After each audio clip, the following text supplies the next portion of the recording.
ክርስትና ቀላል አይደለም። ማታ ማታ እግሬንና እጄን ይዞ ትልቅ ገደል ውስጥ ይከተኛል፣ ይጥለኛል። በእናቴ በኩል ከአያቷ ጀምሮ የሚያስጨንቅ በጣም የሚያሰቃይ መንፈስ ነበር። አያቷ አሁን እናቴ ስትነግረኝ በጣም ግዙፍ ናቸው።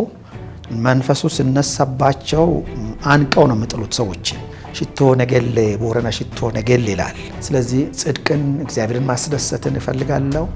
ብቃት የሌለው ማንነት ደግሞ ይከሰኛል። መጨረሻ ላይ እንደውም ተስፋ ወደ መቁረጥ ደረስኩ። ምን አልኩ? በቃ ጌታ ሆይ እየወደድኩ ሊለይህ ነው አልኩ። ማለት የኢትዮጵያ ሕዝብ ሁሉ ከኛ ጋር ታስሯል። አማኙ ወንድሞቻችን፣ እህቶቻችን፣ ገጠር ያለው፣ ከተማ ያለው፣ በአገር ቤት ብቻ ሳይሆን ከውጭም ያሉ ራስ ማለት ጥቁሩ ብቻ ሳይሆን ነጩ ከኛ ጋር ታስሯል። ኃይለኛ የሆነ እሳት በማርቆስ ላይ ወረደ። በሰዎች ሕሊና ውስጥ እንዲሰርጽ የሚፈልገው ነገር አለው። ፈጣሪ የሚባል ነገር የለም። ነፍሰ ገዳዮች ነበሩ። ሀገር ከድታችኋል ተብሎ የታሰሩ ነበሩ። ፖለቲከኞች ነበሩ። ጸረ አብዮት ተብሎ የታሰሩ ነበሩ። የእኛም የእያንዳንዳችን በተለይ ደግሞ የአንዳንዶቻችን ዕጣ ያ ይሆን ነበር።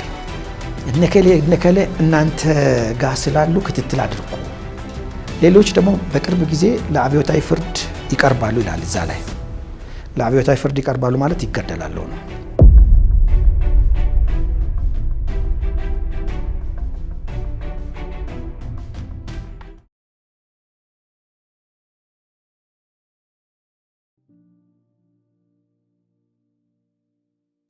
ማርቆስ ተፈራ ይባላለሁ። ባለቤት አለኝ። በጣም የተወደደች የትዳር አጋር። 3 ልጆች አሉን። ኤፍሬም፣ ምናሴና አሜን ይባላሉ። ኤፍሬም የ26 ዓመት ነው በአሁኑ ጊዜ። የመጀመሪያ ዲግሪውን እዚህ 5 ኪሎ ጨርሶ ሁለተኛ ዲግሪውን አሁን ቻይና እየሰራ ነው ያለው ሪኮን። ምናሴ ደግሞ የ4ኛ ዓመት ተማሪ ነው። አሜን ትንሽ ዘግየት ብሎ ነው የተወለደው። የ9ኛ ክፍል ተማሪ ነው። እና እንግዲህ ወላጆቼ አሉ በህይወት። አባቴ በ90ዎቹ ነው፣ እናቴ ደግሞ በ80ዎቹ ናት። ወደ ኋላ ዘርዘር አድርጌ እናገር ይሆናል። ከዛ ውጪ አገለግላለሁ። ያው ከተለወጥኩበት ጊዜ ጀምሮ ጌታን እያገለገልኩ እንዳለሁ ነው የምረዳው። በአሁኑ ጊዜ በ22 ማዞሪያ ሙሉ ወንጌል ቤተክርስቲያን ውስጥ መጋቢ ነኝ። እኔ የገጠር ልጅ ነኝ። የተወለድኩት ገጠር ነው። በእርግጥ አሁን አዋሳ ክልል ነው ማለት ከዋናው ከተማ ከ7 ኪሎ ሜትር ብርቅ ነው። ወይ ከዛሬ 50 ዓመት በፊት አዋሳ በአብዛኛው እርሻ፣ ጫካ አይነት ነገር ነበረች። ስለዚህ የተወለድኩት ገጠር ገራህር ቃታ ይባላል። አሁን በአዋሳ ክልል ነው ያለው። እዛ ነው የተወለድኩት። ቤተሰቦቼ ጥሙር ግብርና ይባላል። ጥሙር ግብርና አሁን ብዙ አይታወቅም። ማለት እርሻንና የከብት ርብን አንድ ላይ አጣምረው መኖሩ ማለት ነው፣ የሚተዳደሩ ማለት ነው። ስለዚህ እርሻው ላይ እንኳን ብዙ አልነበርኩም እና ከልጅነት ጀምሮ እኔ ጥሩ እረኛ ነበርኩ። ጥጆችን ይጠብቅ ነበረ። ከዛ በኋላ ደግሞ ከብቶችን ይጠብቅ ነበረ። ጥበቃው ደግሞ ምቹ በሆነበትም ምቹ ባልሆነበትም ቦታ ይጠብቅ ነበር። በተለይ ከአዋሳ ሐይቅ ወዲያ አሁን ኤርፖርት አለ። እዚያ አካባቢ ድሮ ጫካ ነበረና ከአውሬ ጋር እየታገልን ነበረ ከብቶችን ጥጆችን ይጠብቅ ነበረው። እረኝነትን ከዚያን ጊዜ ጀምሮ በደንብ አውቀዋለሁ፣ ወደዋለሁ። በእንደዛ አይነት ሁኔታ ነበርኩኝ። በእርግጥ እግዚአብሔር ስረዳኝ ደግሞ በአንድ በኩል በእረኝነቱ ቢሰማራም በልጅነቴ ባይዘው ያኔ አሁን ከዛሬ 40-50 ዓመት በፊት ብዙ ሰው አልነበረም፣ ግን ብዙ ሀብት ነበረ በኢትዮጵያ ውስጥ ማለት ይቻላል። ብዙ የሚበላ ብዙ የሚጠጣ ነገር የነበረበት ጊዜ ነው ያ። ስለዚህ ለወላጆቼ መጀመሪያ ስለሆንኩኝ ብዙ ኃላፊነት ነበረብኝ እና እንደዛም ሆኖ መሰረተ ትምህርት ብዙ አልነበረም። ልጅ ካለ ያ ልጅ አባትንና እናትን እንዲረዳ ነው የሚጠበቀው።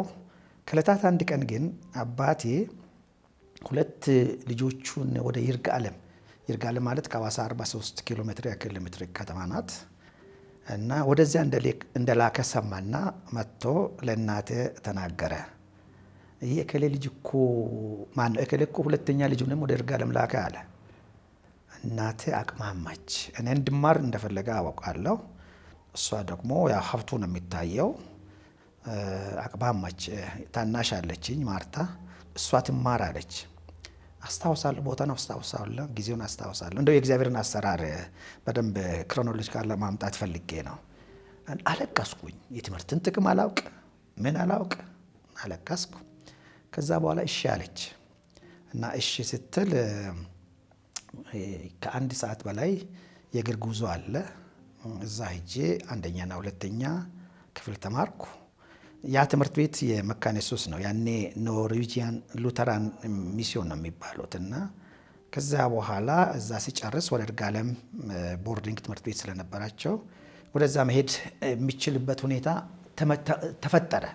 ለዛም ደግሞ አባቴ ምንም ሚንስ የለውም፣ ግን ወንድሙን ይዞ የሚሄድ አንድ የሰፈር ሰው ስለተገኘ እዛው ይርጋለም የሚማር አባቴ ከሱ ጋር ላከኝ። እዛ ሄጄ ከ3ኛ ክፍል ጀምሮ ተማርኩኝ እና ወደዛ ይመለስበታል። ይህ በዚህ እንዳለ ግን ቤተሰቦቼ የራሳቸው የሆነ ባክግራውንድ አላቸው። እንዳልኩኝ ያው የገጠር ልጅ ነኝ። ክርስትና የሚባል ነገር በተለይ ከአያቴ ቅድመ አያቴ አያውቁም። ትራዲሽናል ሪሊጅን ባህላዊ ሃይማኖት ላይ ነበሩ እና አሁን ይገርመኛል። አሁን ያለው ትውልድ ያንኑ ባህላዊ አምልኮን ሪቫይቭ ለማድረግ እንቅልፍ ሲያጣ በደንብ አልገባውም ነው የምለው እኔ። እና ቤተሰቦቼ እንደዛ ነበሩ፣ አያቴ እንደዛ ነበሩ እስከ ቅርብ ጊዜ ድረስ። ይህ በዚህ እንዳለ ግን በእናቴ በኩል ከአያቷ ጀምሮ የሚያስጨንቅ በጣም የሚያሰቃይ መንፈስ ነበር። አያቷ አሁን እናቴ ስትነግረኝ በጣም ግዙፍ ናቸው። መንፈሱ ሲነሳባቸው አንቀው ነው የሚጥሉት ሰዎችን እና ያሰቃዩቸዋል።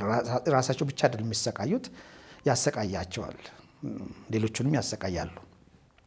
ያ በዛ እንዳለ የእናቴ አባትና አያት ወረርሽኝ ነው እንግዲህ የገደላቸው ይባላል። በ1 ሳምንት ውስጥ ነው የሞቱት። ከዚያ በኋላ እናቴ እንግዲህ ሳታገባ ነው ይሄ ሁሉ የነበረው። አባትን የምታገባበት ሁኔታ ተፈጠረ። አባትን አግብታ ስትመጣ ሺ ዋዝ ቢዩቲፉል ነው። በተለይ በልጅነቷ በጣም ቆንጆ እንደሆነች ነው ኋላ ሰዎች የነገሩኝና አባቴ እንግዲህ መርጦ አገባት። ከመጣች በኋላ መኖር ሲጀምሩ ያልታወቀ ነገር ተፈጠረ እና እርኩስ መንፈስ ያሰቃያት ጀመር። እየተነሳ መንፈሱ ሲነሳ በቃ ራሷን አታውቅም እና ትንዘፈዘፋለች። ከግድግዳ ጋር ያጋጫታል። ለተወሰነ ጊዜ የሞተች እስከሚመስል ድረስ። አንዴ አባቴ ተበሳጭቶ በጥፊ እንደመታኝ አስታውሳለሁ። ምክንያቱም እናቴ የሞተችብኝ ነው መሰለኝ። እና በእንደዚህ አይነት ሁኔታ ስትኖር በእርግጥ ቀደም ሲል ይህ ሲሆን እኔ ከመወለድ አካባቢ ይመስለኛል ወይም ሳልወለድ አባቴ ከዚህ እርኩስ መንፈስ መገላገያው መንገድ ክርስትና የሚባል ነገር ሰማ እና በዚያን ጊዜ ያው የመካነ ኢየሱስ ቤተክርስቲያን ሉተራን ሚስዮን የሚባሉት ይርጋለም ነበሩ። ከዚያ መጥተው ገጠር አካባቢ ወንጌል መስበክ ተጀምሯል። ስለዚህ አባቴ ወደ 6-7 ሰዓት ያክል መንገድ ሄዶ ሰዎችን አገኛቸው። 1-4 ሆነው ሄዱና አሁን ቤተሰቦች ያሉበት ቤተክርስቲያን ተከሉ። ለውጥ ቢኖርም እንኳን መንፈሱ አልለቀቃትም። አልፎ አልፎ ይነሳባታል። አሁን ያንን ነው ደረስኩበት እኔ። አንዳንድ ምን ይላል ሽቶ ነገል አስታውሳለሁ ሲፎክር ሽቶ ነገል ቦረና ሽቶ ነገል ይላል እና ማለት ቦረና ነገል እንግዲህ ከዚህ ወደ 500 ወይም 600 ኪሎ ሜትር ይርቃል፣ እርግጠኛ አይደለሁም። አዋሳ ከተማ ውስጥ አይደለችም እናቴ ያለችው፣ አባቴም ያለው ገጠር ነው። ትራንስፖርት የለም ያኔ። እንግዲህ በምን ተአምር ከቦረና ነጌሌ ሽቱ እንዲመጣለት እንደሚፈልግ ይታያችሁ።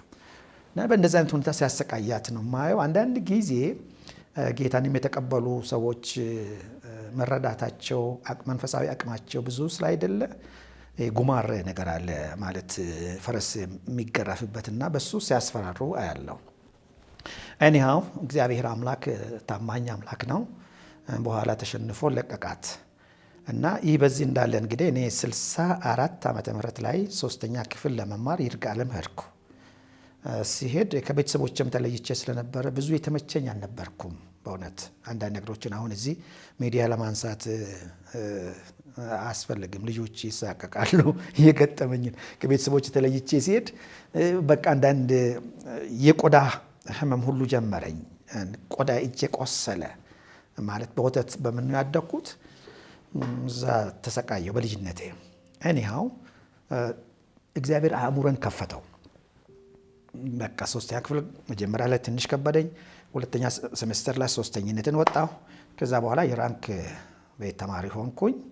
በዛ ላይ ደግሞ ስፖርት በጣም ይወድ ስለነበር ይጫወት ነበር። በቃ ተማሪዎቹ መምህራኑም እጅግ በጣም የሚወዱኝ አይነት ሆንኩ። ማርቆስ አይሉኝም ማርክ እንጂ።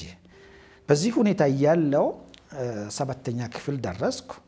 7ኛ ክፍል ሲደርስ አንድ የማላውቀው ነገር ገጠመኝ። እንዳልኩኝ ጥሩ ተማሪ ነኝ። ሌላ ሱስ የለኝም። የስፖርትና የትምህርት ሱሰኛ ብቻ ነበርኩኝ። ያለ እድሜ የተከበርኩኝ ነበርኩ። እኔ ደግሞ ትልቅ ነገር የሚመኝ ነበርኩ። ለእኔ የሚመጥን ነገር እዚያ አካባቢ ለወደፊት የሚኖር አይመስለኝም ነበር እና ማታ ማታ እግሬንና እጄን ይዞ ትልቅ ገደል ውስጥ ይከተኛል፣ ይጥለኛል። ተሰቃየሁ፣ በጣም ተሰቃየሁ። ጠዋት ትምህርት ቤት ስገባ ጤናማ ሆኜ መማር ይመስላል እና ይሄ ስቃይ ሲበዛብኝ አንዲት አስቴር ኃይሌ ስሟን መጥቀስ አለብኝ። አሁን አዋሳ ናትና እሷ አንድ ክፍል ነን። ባይዘ ወይ መካነ ኢየሱስ ትምህርት ቤት ነው የምማረው። ልብ አድርጎ የመጽሐፍ ቅዱስ ተማሪ ነኝ። እንማራለን ለውጤታችንም ስንል ማለት ነው። አንድ ሳብጀክት ይሰጣል ከአንደኛ ክፍል ጀምሮ ማለት ነው፣ ያቅማችን የደረጃችን ያክል እና እሷ ደግሞ መለወጧን አየን። ተለውጣለች። ከ6ኛ ክፍል ጀምሮ ነው ያየናት። የምትሄድበት አለ፣ የት እንደምትሄድ አናውቅም።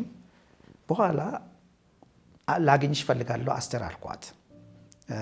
ከሰዓት በኋላ ያው ያኔ የጠዋትና ከሰዓት ፈረቃ ነው ያለው ማለት አንድ ሆኖ ሳለ ከሰዓትም ጠዋትም ከሰዓትም ይገባል እና ወደ 8 ሰዓት አካባቢ ይመስለኛል ከትምህርት ቤታችን ጓሮ ለምለም ሳር ነው፣ የቡና ተክል አለ። እዛ ቁጭ ብለን አስቱ አልኳት። በቃ አሁን ስታኝ እንደዚህ ነኝ አይደለም፣ እየተሰቃየሁኝ ነው። የሚሰቃየው ደግሞ እንቅልፍ አጥቼ ገደል ውስጥ ነው የሚጥለኝ፣ የሚታደገኝ ይፈልጋለሁ አልኳት። ከዚያ በኋላ ብልህ ናት እና ምናልባት እኔን ኮንቪንስ ማድረግ የምትችል አልመሰላትም። እነ ጋሼ ጋር ወስዳለሁ አለችኝ። ይህ ጋሼ ማለት ለይርጋለምና ለደቡብ እግዚአብሔር የተጠቀማቸው ከዚህ ከአዲስ አበባ ሙሉ ወንጌል የተላኩ ወንጌላዊ ናቸው። አሁን አዋሳ ናቸው። እንዳው ለሚዲያ ብዬ ነው አንቱ ያልኳቸው እንጂ በጣም አባቴ በጣም ወዳጃችን ታላቅ ወንድማችን ነው። ጋሽ ተሾመ ፓስተር ተሾመ ሲኒየር ፓስተር ነው አዋሳ ሙሉ ወንጌል እና ወሰደችኝ፣ አስተዋወቀችኝ። ከሱ ጋር ብዙም ጊዜ አላሳለፍኩም። የጸሎት ጊዜ አለና ሰኞ እዛ ይምጣ አለ። እዛ በኋላ ከትምህርት በኋላ ወደ 11 ሰዓት አካባቢ ይመስለኛል ሄድኩ። ሄጄ ሰርቪስ ነገር ነው። ቅርጮ ቤት እናንተ ታውቁ እንደሆነ አላውቅም፣ ከየት አመጡታላችሁ? ቅርጮ ቤት ነው፣ አቧራ ነው እና እዛ ሲሄድ ልክ ወደ ክፍሉ ሲገባ አትሞስፈር ሁሉ ተለውጧል። ሰው ተንበርክኮ ይጸልያል እና ንቦች ያሉበት አካባቢ ኖሬ ያውቃለሁ። ስለዚህ ንብ የሚያሰማው ድምፅ አለ። እንደዛ አይነት ድምፅ ነው የሚሰማው።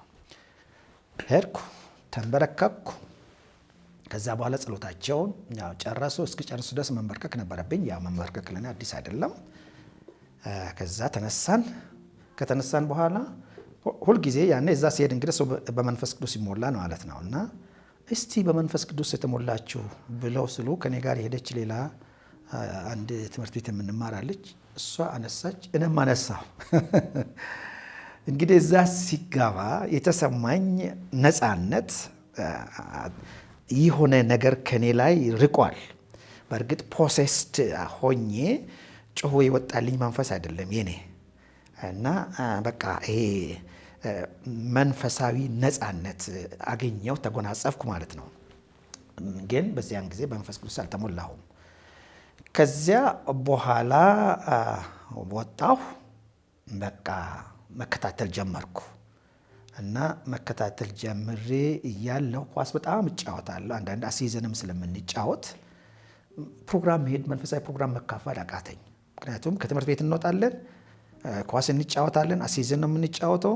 እሱ ደግሞ ስንቅ ይሆነናል፣ ያው ከቤተሰብ ብዙ ገንዘብ ስለማይላክ እና በኋላ ያ ፓስተር ተሾሜ ያልኩሽ ጋሽ ተሾሜ ማለት ነው አንድ ያገኘኛል። አላይህም ምን ሆነ ነው አለኝ። እዚህ ኳስ እየተጫወትኩኝ እንደው ጊዜ እንደዛ ሆኖ ነው አልኩትና እንዲህ ኳስማ ፕሮግራም እንዳትካፈል የሚያደርግ ከሆነ አቁም አለኝ። እሺ አልኩ። እሺ ብዬ ለጥቂት ጊዜ ተካፈልኩና ማቆም አልቻልኩም፣ ቀጠልኩ። በቃ ከዚህ በኋላ ቃሌን አልጠበቅኩም፣ አልሄድም ብዬ በዛው ቀረሁ። በዛ ሁኔታ ላይ እያለን ትምህርት ቤት ተዘግቶ ወደ ቤተሰቦቼ መጣሁ። እንግዲህ እዛ ሁለት ቤተ እምነቶች ናቸው ያሉት። ቤተ እምነት ልበል፣ አንደኛው የአሁኑ ሕይወት ብርሃን ነው፣ ሌላው መካነ ኢየሱስ ነው። እና ወደ መካነ ኢየሱስ ወደ ሕይወት ብርሃን መሄድ የምችልበት ሁኔታ ተፈጠረ። ለአንድ ለ15 ቀናት ያክል ቤት ውስጥ ተኝቼ ነበር እና እዛ ሆኜ ዝም ብዬ የራእይን መጽሐፍ አነባለሁ። አንድ አጎቴ ሰጥቶኝ ምን ይገባኝ እንደማነብም አላውቅም። ራእይ አሁን ቀላል አይደለም እና ጨረስኩት። ከ1 እስከ 22 ጨረስኩ። ከዛ በኋላ ልጆች መጡ፣ ፕሮግራም አለ አሉኝ። አንድ ምሽት ሄድኩ። ከዛ በኋላ እንዳትቀር አሉኝ እና አስታውሳለሁ ቀኑን ነሐሴ 14 1968 ዓ.ም ጾም ጸሎት ያዘን። እኔ ደግሞ ሙሉ ወንጌል የሄድኩኝ ነበር፣ ያው ሙሉ ለሙሉ ባልገባበትም እና በትምህርት ደግሞ በልጣቸዋለሁ። ያኔ 7ኛ ክፍል ተማሪ የለም፣ ሌሎቹ ከ3ኛ 4 5 ናቸው። ስለዚህ መሪ ሆንኩኝ እኔ የጾም ጸሎቱ እና የሐዋርያ ሥራ ምዕራፍ 2ን አነበብኩላቸው። እግዚአብሔር በመንፈስ ቅዱስ እንዲሞላን እንጸልይ አልኳቸው። ምክንያቱም ሰዎች እዚህ በመንፈስ ቅዱስ ተሞልተው በልሳን ሲጸልዩ ሰምቻለሁ። እኔም ሞካክሬያለሁ፣ አልሆነልኝም። እዛ በኋላ ልጆችን መደብኩ። 3 ልጅ ማለት እንዳሆኑ ተንበርክኮ መቆየት የለም፣ ተራ በተራ ነው። አንደኛውን አንተ ስለ ንስሐ ትጸልይልናለህ አልኩ። ከዛ በኋላ አንተ ደግሞ ስለ መንፈስ ቅዱስ ትጸልይልናለህ አልኩት። ስማቸውንም አስታውሳለሁ ስለማይጠቅም ነው እንጂ። ተንበረከክን። ጎጆ ቤት ነው፣ ምሰሶ አጠገብ ነው የተንበረከኩት አስታውሳለሁ። የመጀመሪያው ስለ ንስሐ ጸለይልን። እንግዲህ ጌታ ሆይ ይቅር በለን ማረን፣ እንደዛ አይነት ጌታ በኢየሱስም ብሎ አሜን አለ። ሁለተኛው ጌታ ሆይ በመንፈስህ ሙላን ብሎ ገና እንደጀመረ ኃይለኛ የሆነ እሳት በማርቆስ ላይ ወረደ። ዛትስ ተርኒንግ ፖይንት። ያ ነው የማርቆስ ተፈራ የህይወት ለውጥ የተጀመረው እና ወዲያውኑ አንደበተን ምን እንዳደረገው አላውቅም። በቃ ለቀኩት። ኢሚዲየትሊ ነው በልሳን መጸለይ ጀመርኩት። ኢሚዲየትሊ እና እንትን ብዬ ያው በቃላት አይደለም የምናገረው፣ ግን በመንፈስም ቢሆን በልሳንም ጸልዬ ሊወጣልኝ አልቻለም። ከ1 ሰዓት እስከ 3 ሰዓት ድረስ የቆየሁ ይመስለኛል። ምክንያቱም እነርሱ ጸሎቱን ጨርሰው እዛ ቁጭ ብለው ነው የሚያዩት። እኔ እዛዎቹ እየተገረምኩኝ እየተደነኩኝ እንከባለላለሁ እንዴት ሊሆን ይችላል እያልኩ መጀመሪያ ላይ እንጸልይ ብዬ ብል እንደው ስል ወረፋ ሳሲዝ አንበሳ ነበርኩኝ። አሁን ግን እንዴት በማርቆስ ላይ እንዲህ አይነት ይሆናል? ይሄ የከበረ ተአምራትን የሚፈጽም የሚሰራ ግሩም መንፈስ እንዴት አንደ በማርቆስ ውስጥ ይሞላል? እንዴት ብዬ ብቻ ራስን ናኩት፣ በጣም ናኩት። ኤኒሃው በምን ይወጣልኛል? ጨረስኩ። ከዚያ በኋላ ያው እዛው ትንሽ መቆየት ነበረብኝ። ትምህርት ቤት ተዘግቶ ስለነበረ እስከ መስከረም ነው የሚከፈተው ትምህርትና ጾም ጸሎቱን ቀጠልን። አርብ አንድ ቀን ያው ቅድም እንዳልኩኝ እኔ ትምህርት ቤትም ስዘጋ ከብቶች ነው የምጠብቀው ገጠርም እና ገጠር ስል ቤተሰቦች ያሉበት አለ። ከዛ ደግሞ ከሐዋሳ ሐይቅ ወዲያ አለ። በክረምት እና በበጋ ከብቶች የሚሰማሩበት አካባቢ የተለያየ ነው። ስለዚህ አንድ ቀን አስታውሳለሁ ከብቶችን ጨፌ አካባቢ ነውና ግጄ ወደ ማታ ከብቶች ሲጠግቡ በመደዳ ነው የሚሄዱት። ወደ 11 ሰዓት አካባቢ ይመስለኛል እና እዛ ሆኜ ቆሜ ምን ቆማለሁ ሲሄዱ ፊትን እንዲመልሽ ጌታ ሆይ ብቻዬን እንኩኝ እኮ አልኩ። ማለት በመንፈስ ቅዱስ የተሞላ የለም ማለት ነው። ከዛ በኋላ ማታ የጸሎት ጊዜ ነበረን። አንድ ትንሽ ልጅና አንድ ትንሽ ከሱ የሚሻል በመንፈስ ቅዱስ ተሞሉ። ያ ጾምና ጸሎት ቀጠለ። ልጆች በመንፈስ ቅዱስ ተሞሉ። ከዚያ በኋላ እናቶች በመንፈስ ቅዱስ ተሞሉ እና ያ ንቅናቄ ሪቫይቫል እንበለው የበሰለ መሪ አልነበረውም። እንግዲህ ያው ቅድም እንዳልኩኝ ማለት ነው። አንድ ቀን ቅድም እኔ በመንፈስ ቅዱስ እንዲሞላ ይጸልይልኝ ብዬ ርዕስ ሲያስኩት ትንቢት መናገር ጀመረ። እነሆ በቶሎ እመጣለሁ፣ ያለ መጨረሻ ተቃርቧል ብሎ ተናገረ። በቃ እኛ ጩኸታችን ለቀቀ። እንግዲህ 68 ሊያልቅ ነው። 69 ላይ ጌታ የሚመጣ መሰለን እና በቃ እዛ ሰፈር ሰው ሞቷል እስከሚባልበት ነበር ጩኸቱ። እንዳልኩኝ ያው አቅጣጫ የሚያስይዘን ሰው አልነበረም። እንግዲህ ጌታ ቶሎ ሊመጣ ነው አልኳቸው። ነው ራሴ መሪ ሆኛለሁ።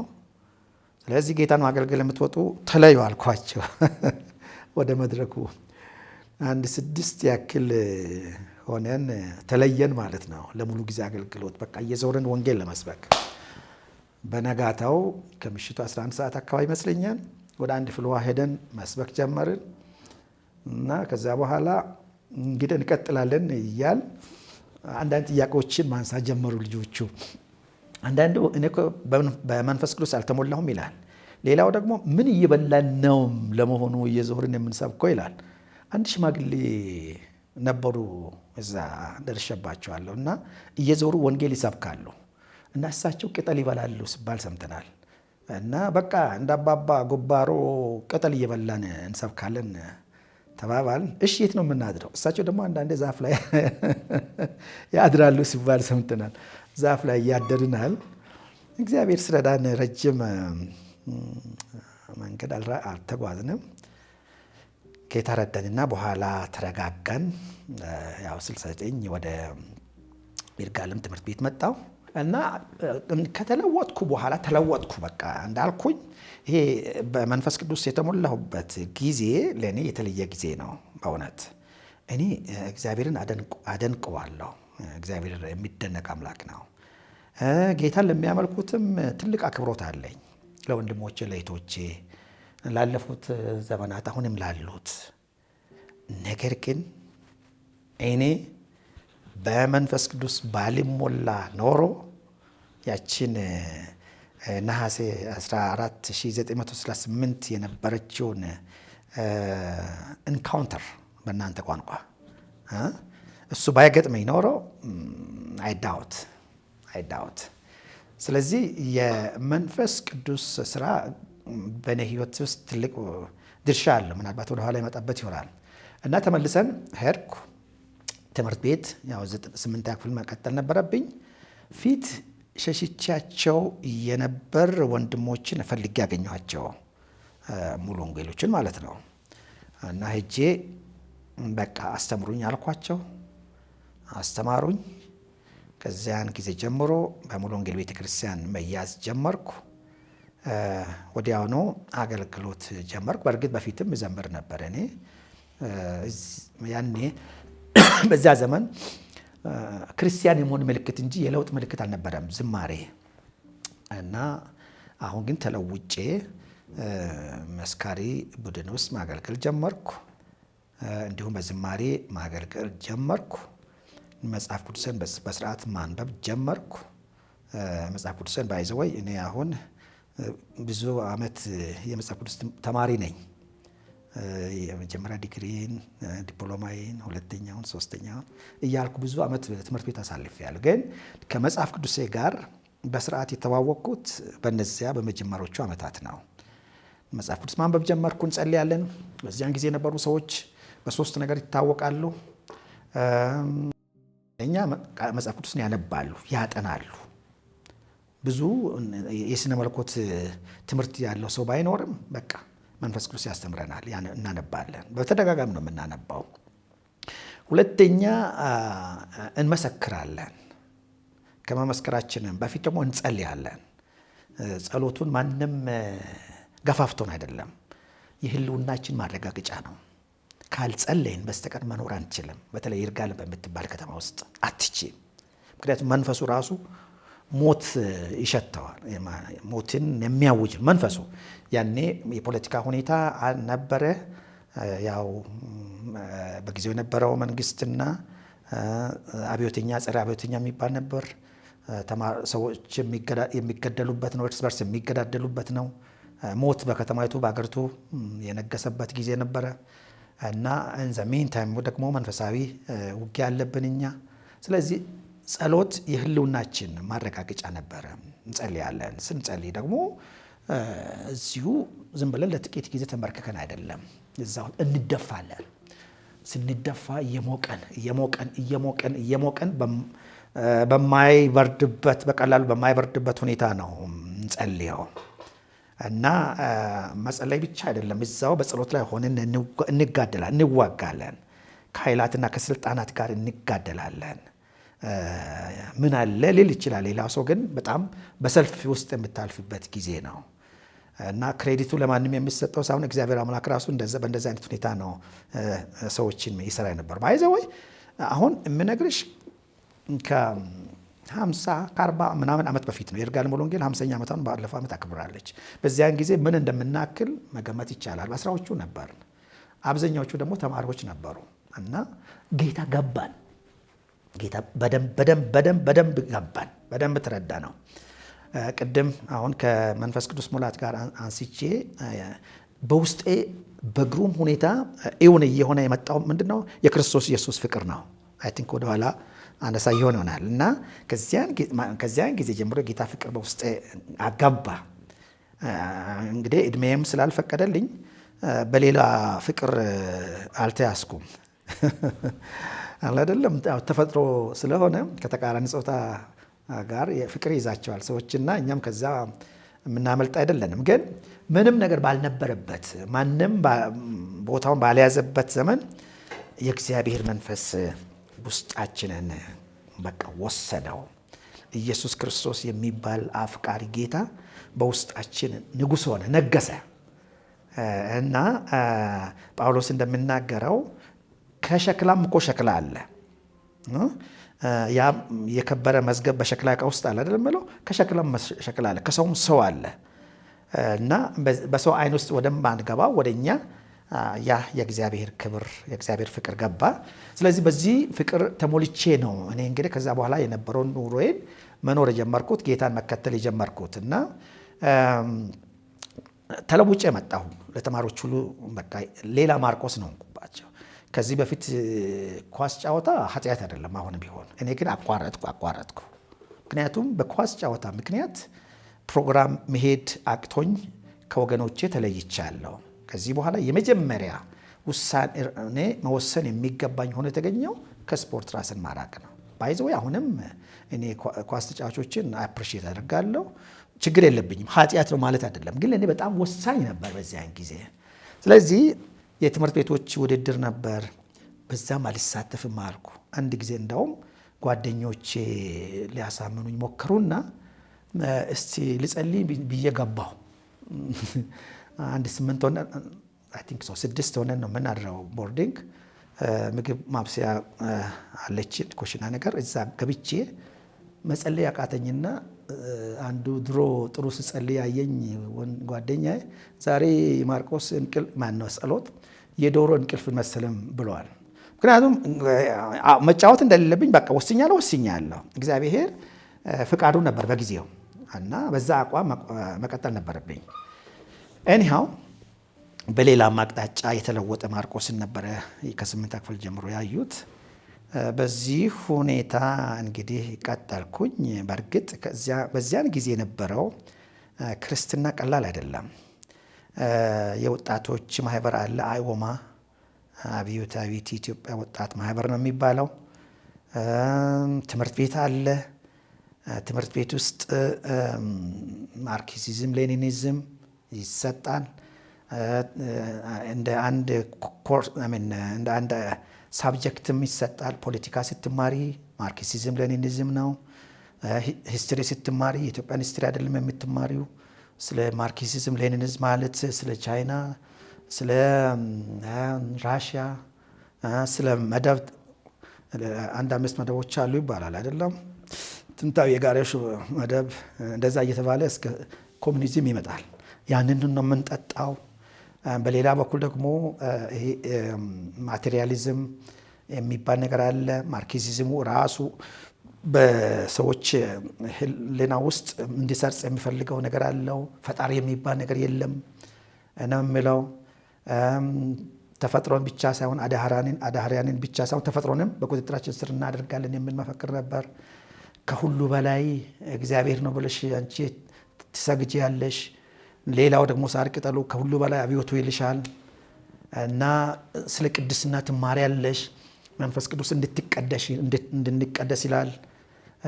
እንድንረክስ ደግሞ የምንገደድበት ሁኔታ ነበር። በየጊዜው የሚሰማው መፈክር ይውደም፣ ይደምሰስ፣ ይጥፋ ምናምን ነው። እኛ ደግሞ ቅድም እንዳነበብኩኝ ቃል ከአፋችሁ ክፉ ቃል አይወጣንም ብለው እና በቃ እዚህ ጋር በጣም ተወጥረን ነበር። ግን ሌላ ምርጫ የለንም ጌታን ከመከተል ውጭ። ስለዚህ በዚህ ሁኔታ ውስጥ ነበርን እና እንደዛ እያል እኔ አንድ ትልቅ ቻሌንጅ ገጠመኝ። አሁን ተለውጬ ከመጣሁ በኋላ አገለግላለሁ እንዳልኩኝ፣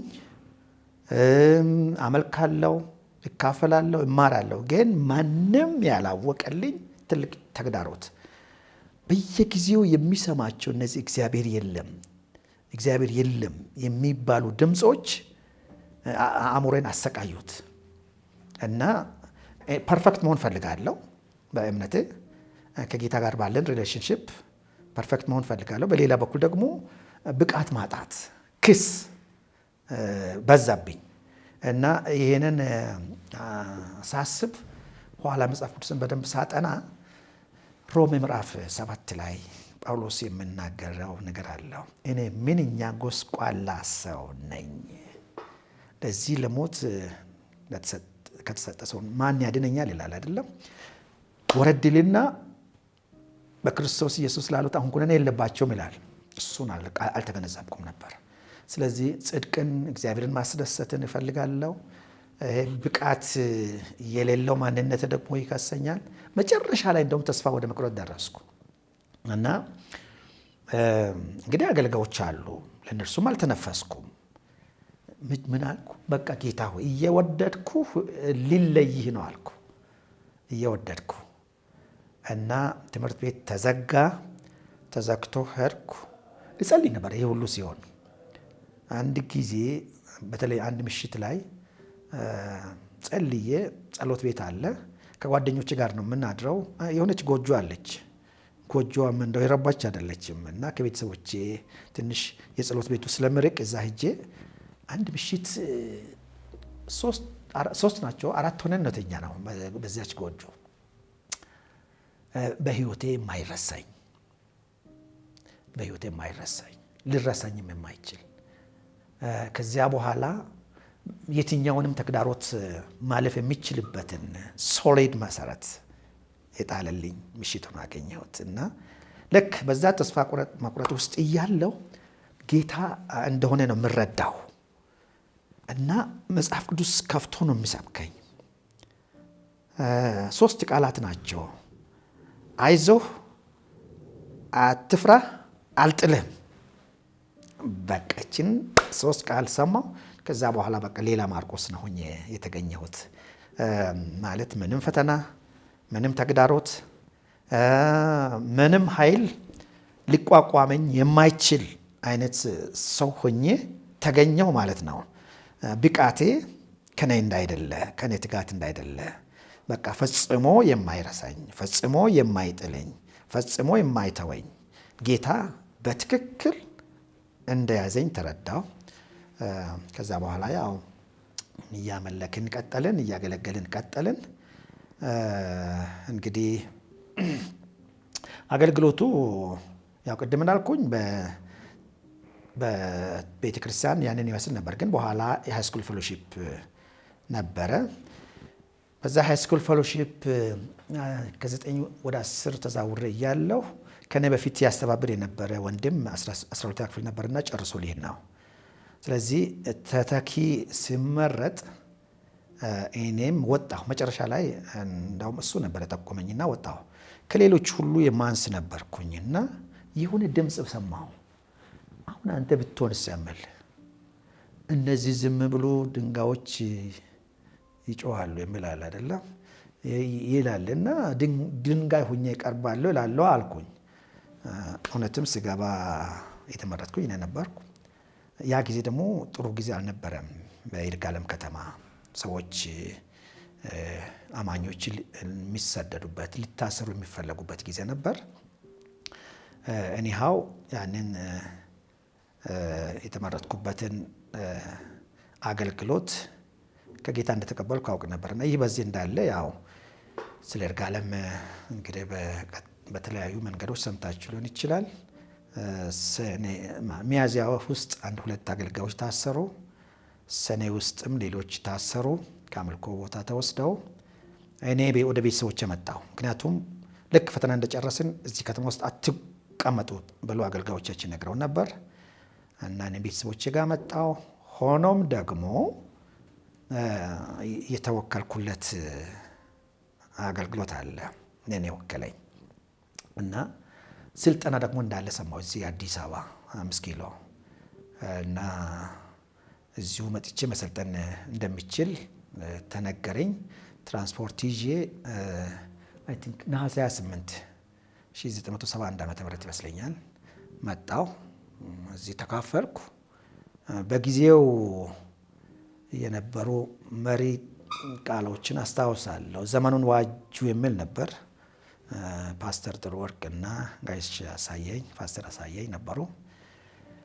እዛው ጋሽ አሳየኝ ምዕራፍ 2-3 ራእይን ያስተምር ነበር እና መከራን ትቀበላለህ የሚል አለ ለአንዲት ቤተክርስቲያን ተጻፈ። ከመካከላችን እንግዲህ ማን መከራ እንደሚቀበል አናውቅም ይላል። በጊዜው ደግሞ ይርጋለም ሌሎች ታስረው ስለነበሩ እኔ ሊሆን ይችላል ነበር። ኤኒሃው ስልጠናውን ጨረስን። ወደ ቤተሰቦቼ መጣሁ። ቤተሰቦቼ ይርጋለም እንዲሄድ አልፈቀዱልኝም። አባቴ እኔ ደግሞ እንዲህ አይነት ኃላፊነት ተቀብያለሁና ምን አድርጋለሁ ይላለሁ። ምክንያቱም ተማሪዎች ይኖራሉ፣ ያው የተወሰኑት ቢታሰሩ እና 1-2-3 እንዴት እንደሚታሰር ሁሉ እግዚአብሔር ተናግሮኛል። መጨረሻ ቢቸግረው አንድ ወንጌላዊ ላከብኝ አባቴ። ወንጌላዊው በአንዲቷ ከተማ መከራ ቢያሳዩአችሁ ወደ ሌላይቱ ሽሹ ይላልና ምን አለበት ሐዋሳ ተማር አለኝ። he was right, he was correct እና አሁን ይላል እንደዚህ። ነገር ግን በእኔ ውስጥ ያለው እግዚአብሔር መንፈስ ስለ ሌሎች ሃይስኩሎች ሪፖርት እዚህ አዲስ አበባ ይቀርባል። ሲቀርብ የይርጋለሙ ወንድም ሐዋሳ እየተማረ ነው ይባል ወይ ይለኛል። እኔን ደግሞ መንፈስ ቅዱስ እንደዛ ይለኛል እኮ አልኩት። ከዛ አላለፈም። ያውቀኛል። ምንም ልጅነት ቢኖርም ወንጌላዊ ትልቅ ሰው ናቸው። በቃ ለቀቁኝ። ሄድኩ። ሄጄ አንድ 3 ሳምንት ያክል አጠናን። እዛ በኋላ ያው ገባሁ እስር ቤት 72 ተገባ። እንዴት ነበረ? እሱም ራሱ የሚገርም ነው። ይጠቅማቸዋል። ይሄ ነገር መቼም ለትምህርት አይደለም የሚነገረው፣ ይጠቅማል። እና ቀን ጾም ጸሎት ላይ ውዬ ሆስቴል ነበር ማድረው። እራት የለም። ስለዚህ እራት ፍለጋ ወደ ከተማ ወጣሁ። ከተማ ወጥቼ ምግብ ቤቱ ፊት ለፊት ደግሞ 2 ክላስሜቶች የነበሩ ልጆች አገኙኝ። አንተ ማርቆስ ስተሃል አሉኝ። ምኑን አልኳቸው። ጴንጥነትን አሉኝ። አሁን ትቻለሁ አልልም፣ መውጣታለሁ እንጂ አልተወኩም ደግሞ ካልኩ አሁን ልታሰር ነው። ሆን ብለው ነው እነርሱ። ልቀቁኝ አልኩኝ። እንዲሁ በደፈናው ገባሁ። ገብቼ አዘዝኩ። ካዘዝኩ በኋላ ቀረበ። እነሱ በመስኮት ይከታተሉኛል። አሁን ትቼ ከሆነ ያው ሳልጸልይ እበላለሁ፣ አልተወኩ እንደሆን ደግሞ ያው ጸልያለሁ።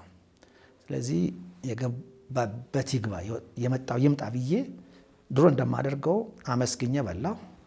ከዛ በኋላ ሲወጣ በቃ እያዳፉ በጣም እየደበደቡኝ ገባሁ። ከምሽቱ 2 ሰዓት አካባቢ። ኦፍኮርስ ያው የኛ ታሪክ አይደለም። እስር ቤቱም ቢሆን የእግዚአብሔር አምላካችን አስደናቂ ታሪክ ነው። በቃ እግዚአብሔር ታላቅነቱ የተገለጠበት ነው። የእስር ቤት ዘመናችን ማለት የኢትዮጵያ ሕዝብ ሁሉ ከኛ ጋር ታስሯል። አማኙ ወንድሞቻችን፣ እህቶቻችን፣ ገጠር ያለው፣ ከተማ ያለው፣ በአገር ቤት ብቻ ሳይሆን ከውጭም ያሉ ራስ ማለት ጥቁሩ ብቻ ሳይሆን ነጩ ከኛ ጋር ታስረዋል። እና እግዚአብሔር ምን ያክል ታላቅ እንደሆነ የተረጋገጠበት ጊዜ ነው። ይህን የምለው ከኛ ከማንነታችን አንጻር ነው። እኛ በጣም እዚህ ግባ የምንባል አልነበርንም። እውነት በጣም ቀጫጫዎች ነበርን። ትዳር የያዘ ሰው እንኳን የለም። ስራ ይዞ እዚህ ግባ የሚባል ሰው የለም። እዛ ከነበርን በስተቀር አንዲት እህታችን ነበረች። እና እንግዲህ እሱ ያው ሌላ ወንጀል ሰርተን አይደለም፣ ሌላ ወንጀል ሰርተን ሳይሆን ስለ እግዚአብሔር ቃል ስንል ነው። ኦኬ አሁን እዚህ ላይ ስለ እግዚአብሔር ቃል ነው በምንልበት ጊዜ አንዱን የእግዚአብሔርን ቃል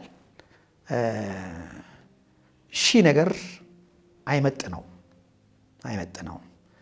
እኔ አሁን ቅድም መጀመሪያ ያነበብኩት ይሄ ኤፌሶን 4:29 ላይ ያለው ለሚሰሙት ሁሉ ጸጋን ይሰጥ ዘንድ እንደሚያስፈልግ ለማነጽ የሚጠቅም ማናቸውም በጎ ቃል እንጂ ክፉ ቃል ካፋችሁ ከቶ አይውጣ የሚለውን ቃል የማርቆስ ሕይወት የማርቆስ ማንነት አይመነዝረውም።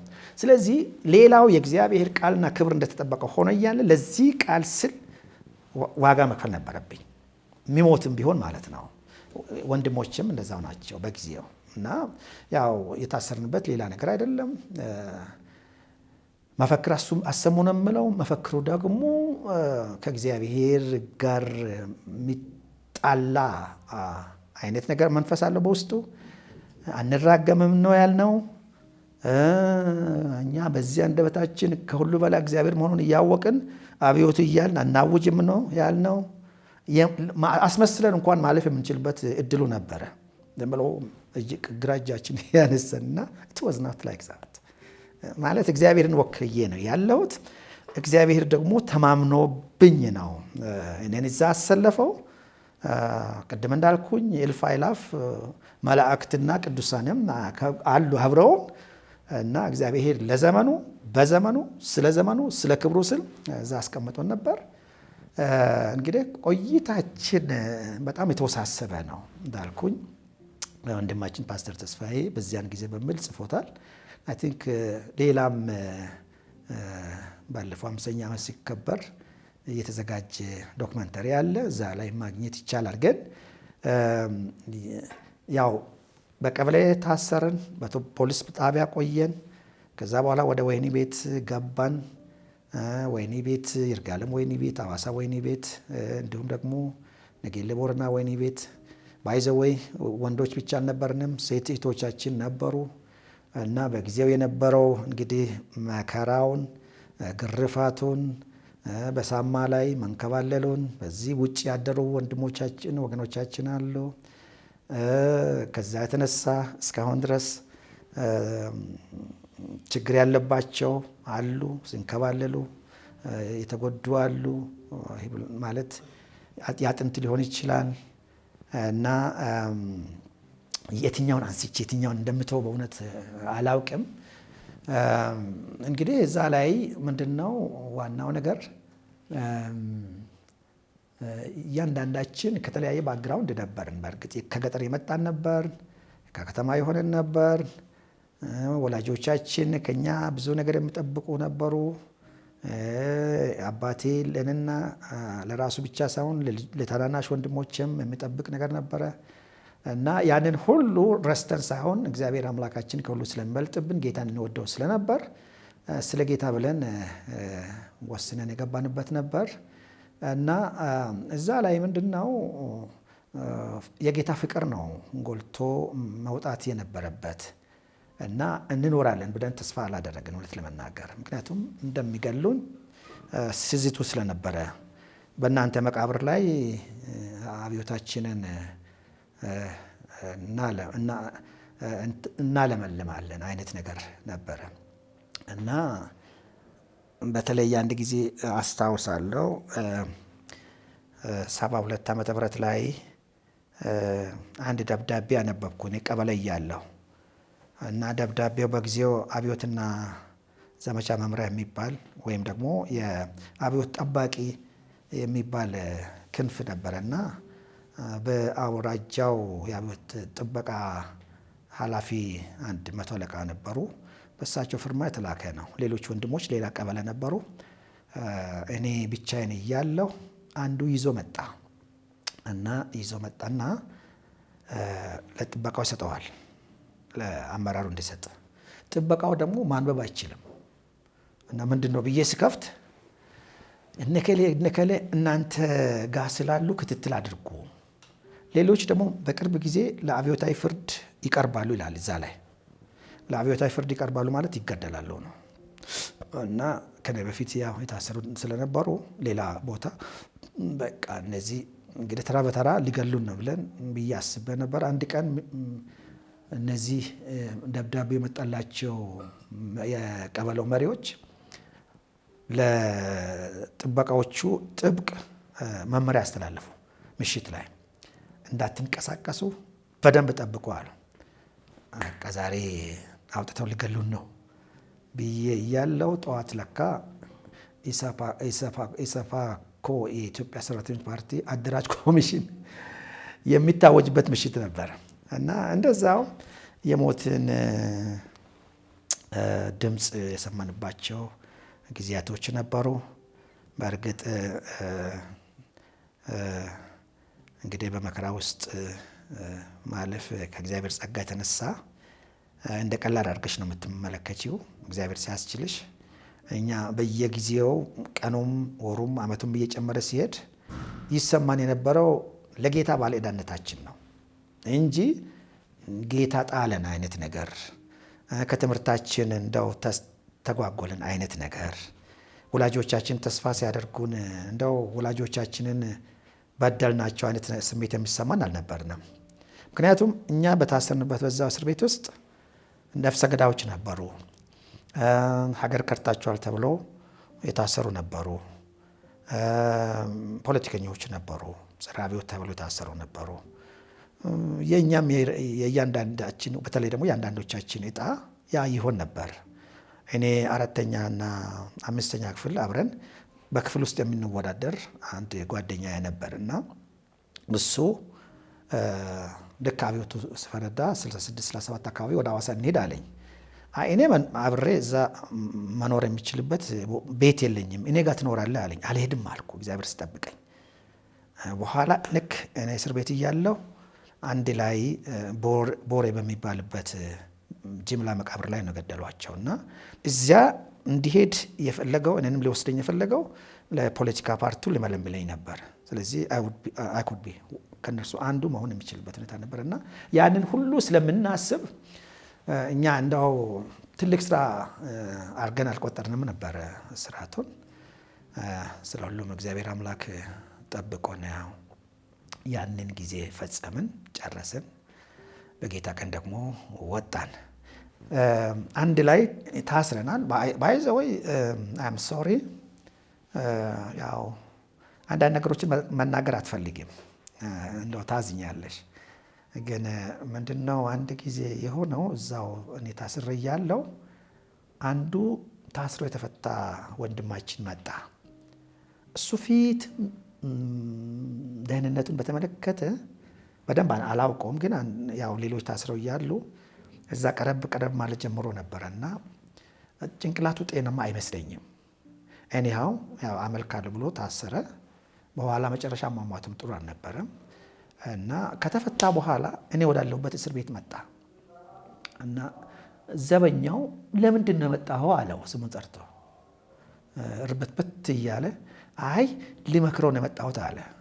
እንግዲህ ይታይሽ አንቺ ራስሽ በከተማይቱ ውስጥ ሰው ያለም በማይመስልበት ጊዜ እግዚአብሔር ሆይ ፍጻሜን አሳምር በምትይበት ጊዜ እንዲያ ነገር ሲሰማ የሚሰማሽ ስሜት አለ። እንደዚህ ብሎ ብቻ አይደለም የተወው። ይኸው አንድ ቤተሰብ ስም ጠቀሰልኝና እነዛ ቤተሰቦች አሁን ዛሬም እግዚአብሔር ይመስገን ጌታን የሚወዱ ናቸው። እነ እከሊት እንዳውም ኋላ ተደብድቦ ከሚያምን አሁኑኑ እሺ እንድል ምከሩት ብለዋል አለኝ። ሂድልኝ አልኩት። ሂድልኝ አልኩት። በጣም ነው አሁን እንደምናገረው አይደለም ማለት አንቺ ማለት የሚደግፈን ነው የምንፈልገው። አይዞህ የሚል ድምፅ የሚፈለግበት ጊዜ ነበር። እዛው ቀበሌ ያለውበት ፊት ለፊት ደግሞ የሆነ ምግብ ቤት አለ። ከጠዋቱ 12 ሰዓት ጀምሮ እስከ ምሽቱ 5 ሰዓት ድረስ ዘፈን ነው የሚለቀቀው እና የነ ጥላሁን ገሰሰን የነ ጥሩነሽ ማናት አይደለም? አዎ የነሱን ዘፈን በጣም እስኪ በቃኝ ነው ሰማሁት። አልዘፈንኩም እንጂ ማለት ይሄ በሚያስተጋባበት ሌሎች ደግሞ ወጣቱ መጥቶ በሚፎክርበት በላሁ ዋጥኩ በምልበት ክፉኛ በምንደበደብበት የሚበላ የሚቀመስ ነገር በሌለበት ወንድሞችሽ ወይም እህቶችሽ እንደዚህ ብለዋል የሚል የሰይጣን ወሬም የሚያሰማሽ በጣም የሚጎዳ ነው የሚሆነው እና በል ሂድልኝ አልኩ። በዛም እንደው መንፈስ ቅዱስ እንዴት እንደተናገረኝ ማንሳት ፈልጌ ነው። ልክ ገብቼ ቆርቆሮ ላይ ነው የምተኛው እና አንዲት ኬሻ አለች። ቆርቆሮ ላይ አንጥፌ ኩሽና ነገር ናት። ከዛ ስር ደግሞ ስለሚወስዱብኝ ከጌዲዮን ዓለም አቀፍ የተሰጠን አዲስ ኪዳን አለች እና ልክ እንደገባ ግን ሰው የለም። ከፈትኩት፣ እንደዚህ አድርጌ ከፈትኩ። እንደዛ አይነት አከፋፈት ከዛ በፊትም በኋላም አድርጌ አላውቅም። ልክ እንደከፈትኩ አንተ ግን በተማርህበትና በተረዳህበት መንገድ ጸንተህ ኑር፣ ከማን እንደተማርኸው ታውቀዋለህና የሚል ጳውሎስ ለጢሞቴዎስ በሁለተኛ ጢሞቴዎስ ምዕራፍ 3 ከ14 ጀምሮ ይመስለኛል የጻፈውን አነበብኩ። አቃ ጌታ ተባረከ ይሁን። በዛ ሁኔታ ላይ ያለው በሶስተኛ ቀን የቀበሌው ሊቀመንበር መጣና ዝም ብሎ ሲፈታትሽ አዲስ ኪዳኑን አየው ወሰደው እና እንዲህ አይነት አልፎ ያጋጥሙናል። ግን ብዙ የሚወራ አይደለም። ያው አስቀድሞም ቢሆን ወስነን ነው እኛ የምንገባው። እድሉ እኮ ነበረን ከመግባታችን በፊት አውጥተን አውርደን አይ ይሄ ነገር እሺ ብል ይሻለኛል የምንልበት እድሉ ነበረን። ግን በእግዚአብሔር መንፈስ ኮንቪክትድ ሆነናልና ብቻዬንም ቢቀር ለተገለጠልኝ ለእግዚአብሔር እውነት እስከ መጨረሻው ድረስ ቢሄድ ያዋጣኛል ብለን ተረድተን ነበር።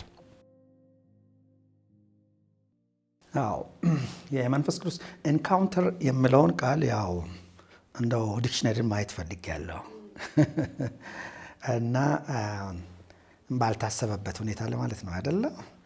ጣልቃ የገባበት ብዙ ነው በእውነት።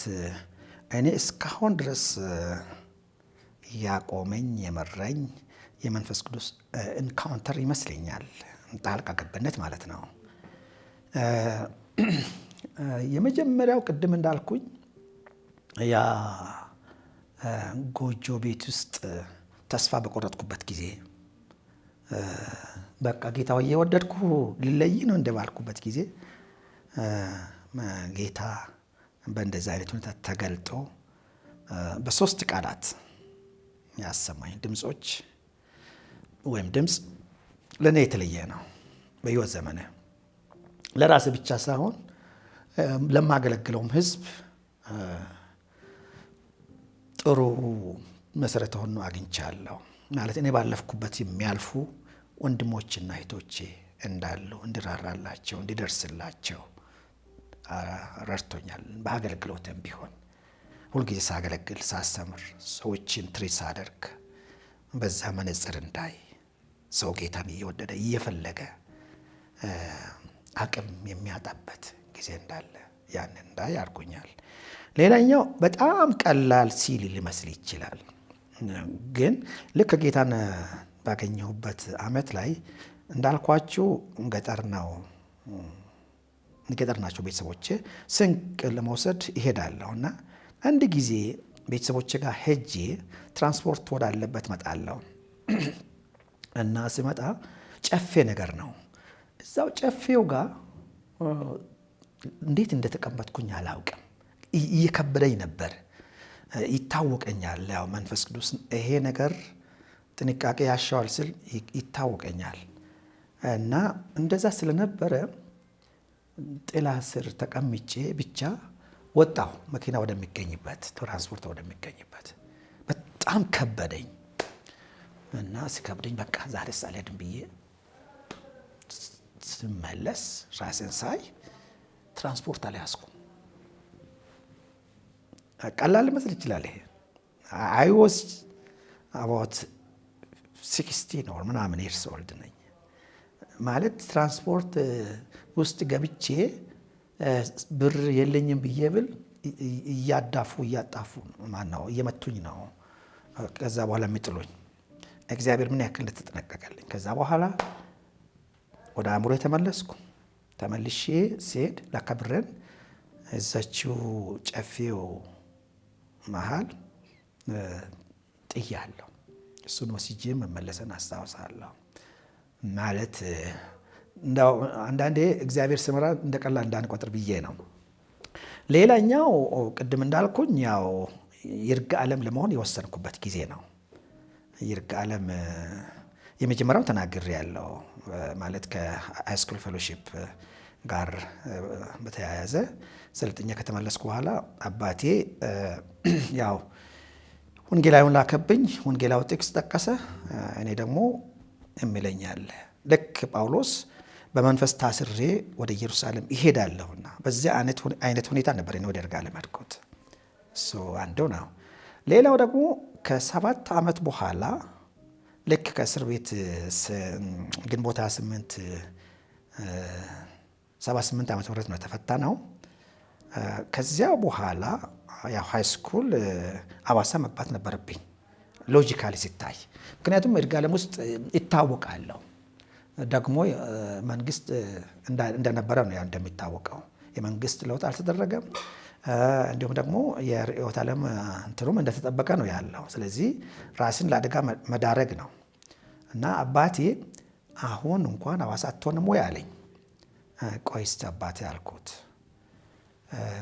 ለማረጋጋት። ምክንያቱም አዋሳ መግባት ነው የሚኖርብኝ አመፀኛ ካልሆንኩኝ በስተቀር ለቤተሰብ። ከዛ በኋላ ሄድኩ። ሄጄ ከእስር ቤት እየወጣን ወንድሞችና እህቶች ያው አብዛኛዎቹ ወደ አዋሳ ለመግባት ወስነዋል እና አንድ ቤት ውስጥ እያለን ማርቆስ አንተስ ምን ታስባለህ አሉኝ። በቃ ትራንስክሪፕትን አውጣና አዋሳ ግባ አሉኝ። ልክ ናቸው። ምንም ዕዳ የለብኝም። አሁን ይርጋ ዓለም የምሆንበት በእኔ ግምት ተልእኮዬን ጨርሻለሁ እና እስከዛች ጊዜ ድረስ ምንም የሚይዘኝ ነገር አልነበረም። እሺ አወጣለሁ። ልክ ይህንን ቃል እንደተናገርኩ የሆነ ነገር ጨምድዶ ያዘኝ። የሆነ ነገር ሊባለው ጌታ ይቅር በለኝን። ከዛ ወጣው። ከዛ ቤት ወጥቼ ከሃይስኩል በታች ነው ይርጋ ዓለም ሃይስኩል አለ። የሚያውቁት ጥቂቶች ናቸው የሚያስታውሱት። 5 እርምጃ ያክል መሄድ አልቻልኩም። በቃ እዚህ ትሆናለህ የሚለኝ ኃይል አለ። ያ ኃይል መቼም የኔ ስሜት አይደለም። ያ የመንፈስ ቅዱስ ኢንካውንተር እለዋለሁ። መሄድ አልቻልኩም፣ ደስተኛ መሆን አልቻልኩም። እና በቃ ጌታ ሆይ እሺ ስጋዬን ዘልዝለው ይብሉት፣ ይህንን ነው የተናገርኩት። ስጋዬን ዘልዝለው ይብሉት፣ እዚህ ሆናለሁ አልኩ። እረፍት አገኘው። ከዛ በኋላ ይርጋለም ለመሆን ወሰንኩ። እንግዲህ 10ኛ ክፍል መቀጠል ነበረብኝ። እንደገና መግባቱም ቀላል አልነበረም፣ ምክንያቱም ያውቁን ስለነበረ። ብቻ ጌታ ረዳኝና ገባሁ። በጣም የሚገርመው ነገር ምንድን ነው? እግዚአብሔር ከ7 ዓመት በፊት የተቋረጠውን የ2ኛ ደረጃ ክርስቲያን ተማሪዎች ህብረትን እንደገና እንድንጀምር አደረገ። በጥቂት ተማሪዎች ጀመርን። ለ15 ደቂቃ ያክል በረፍት ሰዓት ነው ጥናቱ የሚጠናው። 4 እንኳን አይሆንም 2-3 እየሆን ከዛ በኋላ ያ እየጨመረ መጣ። ከዚያ በኋላ ሰዎች 1-2 እያሉ እየዳኑ መጡ። ለረጅም ጊዜ በእርግጥ እየጸለይ ነው የቆየ ነው። እኔ ሆስቴል ተከራይቼ ነው ማድረው። ልክ እነዚህ ተማሪዎች ፌሎሺፑ ከ1-2 ዓመት በኋላ እየጨመረ መጣ። ከፍተኛ የሆነ ሪቫይቫል ተፈጠረ በተማሪዎች መካከል እና ልጆች የሆኑ ወጣቶች፣ የሴቶች አዳሪ ትምህርት ቤት አለ። እዛው በመደዳ እጅ እየጫነች የምትጸልላቸው እህት ነበረች በጊዜው። በመንፈስ ቅዱስ ለመሞላት እንደዛ ይመጡ ነበር። እዚህ እኔ ያለሁበትም እንደዛ ሆነ እና ከፍተኛ የሆነ ሪቫይቫል ሆነ። እንግዲህ ስጋዬን ዘልዝለው ይብሉት ብዬ ለመንፈስ ቅዱስ ኢንካውንተር በመለስኩባት በዛች ይርጋለም ውስጥ እንደገና ያው የሙሉ ወንጌል ቤተክርስቲያንም እንደገና እውን ሆና ማለት አደባባይ ወጣ ማምለክ ጀመረች። እኔው ራሴ ከመጀመሪያዎቹ ማለትም ከስደቱ በኋላ ማለቴ ነው አንዱ አገልጋይ ሆኜ ማገልገል ጀመርኩ። እዛው ያለው ለሙሉ ጊዜ ጌታ ጠራኝ። እሱም ሌላ ኢንካውንተር ስለሆነ አሁን እሱን ማንሳት ያለብኝ ይመስለኛል። ያው እየተማርኩኝ ማገልገሉን በጣም ወድጄው ነበር እና 81 ዓመተ ምህረት ለማትሪክ እየተዘጋጀሁ ነበርኩበት ጊዜ ነበር። በተለይ 11ኛ ክፍል ከጨረስኩ በኋላ ክረምቱን በደንብ ተዘጋጅቼበታለሁ። ልክ እየተዘጋጀሁ እያለሁ አይ ቲንክ ሂዳር ወር ይመስለኛል አንድ ፕሮግራም ነበረ ሐዋሳና ይርጋለም ያሉት የጌታን ራት ለመውሰድ ያኔ ያው አንድ ቦታ መሰባሰብ ነበረብን እና በዚያ ፕሮግራም ላይ ፕሮፌሰር ዝናቡን መቼም ብዙዎቻችን እናውቃቸዋለን። እሳቸው ነበሩ የሚያገለግሉት እና እሳቸው ክብርህን ሳይ እጠግባለሁ የሚል ከመዝሙረ ዳዊት ነው የሚያካፍሉን የነበረው።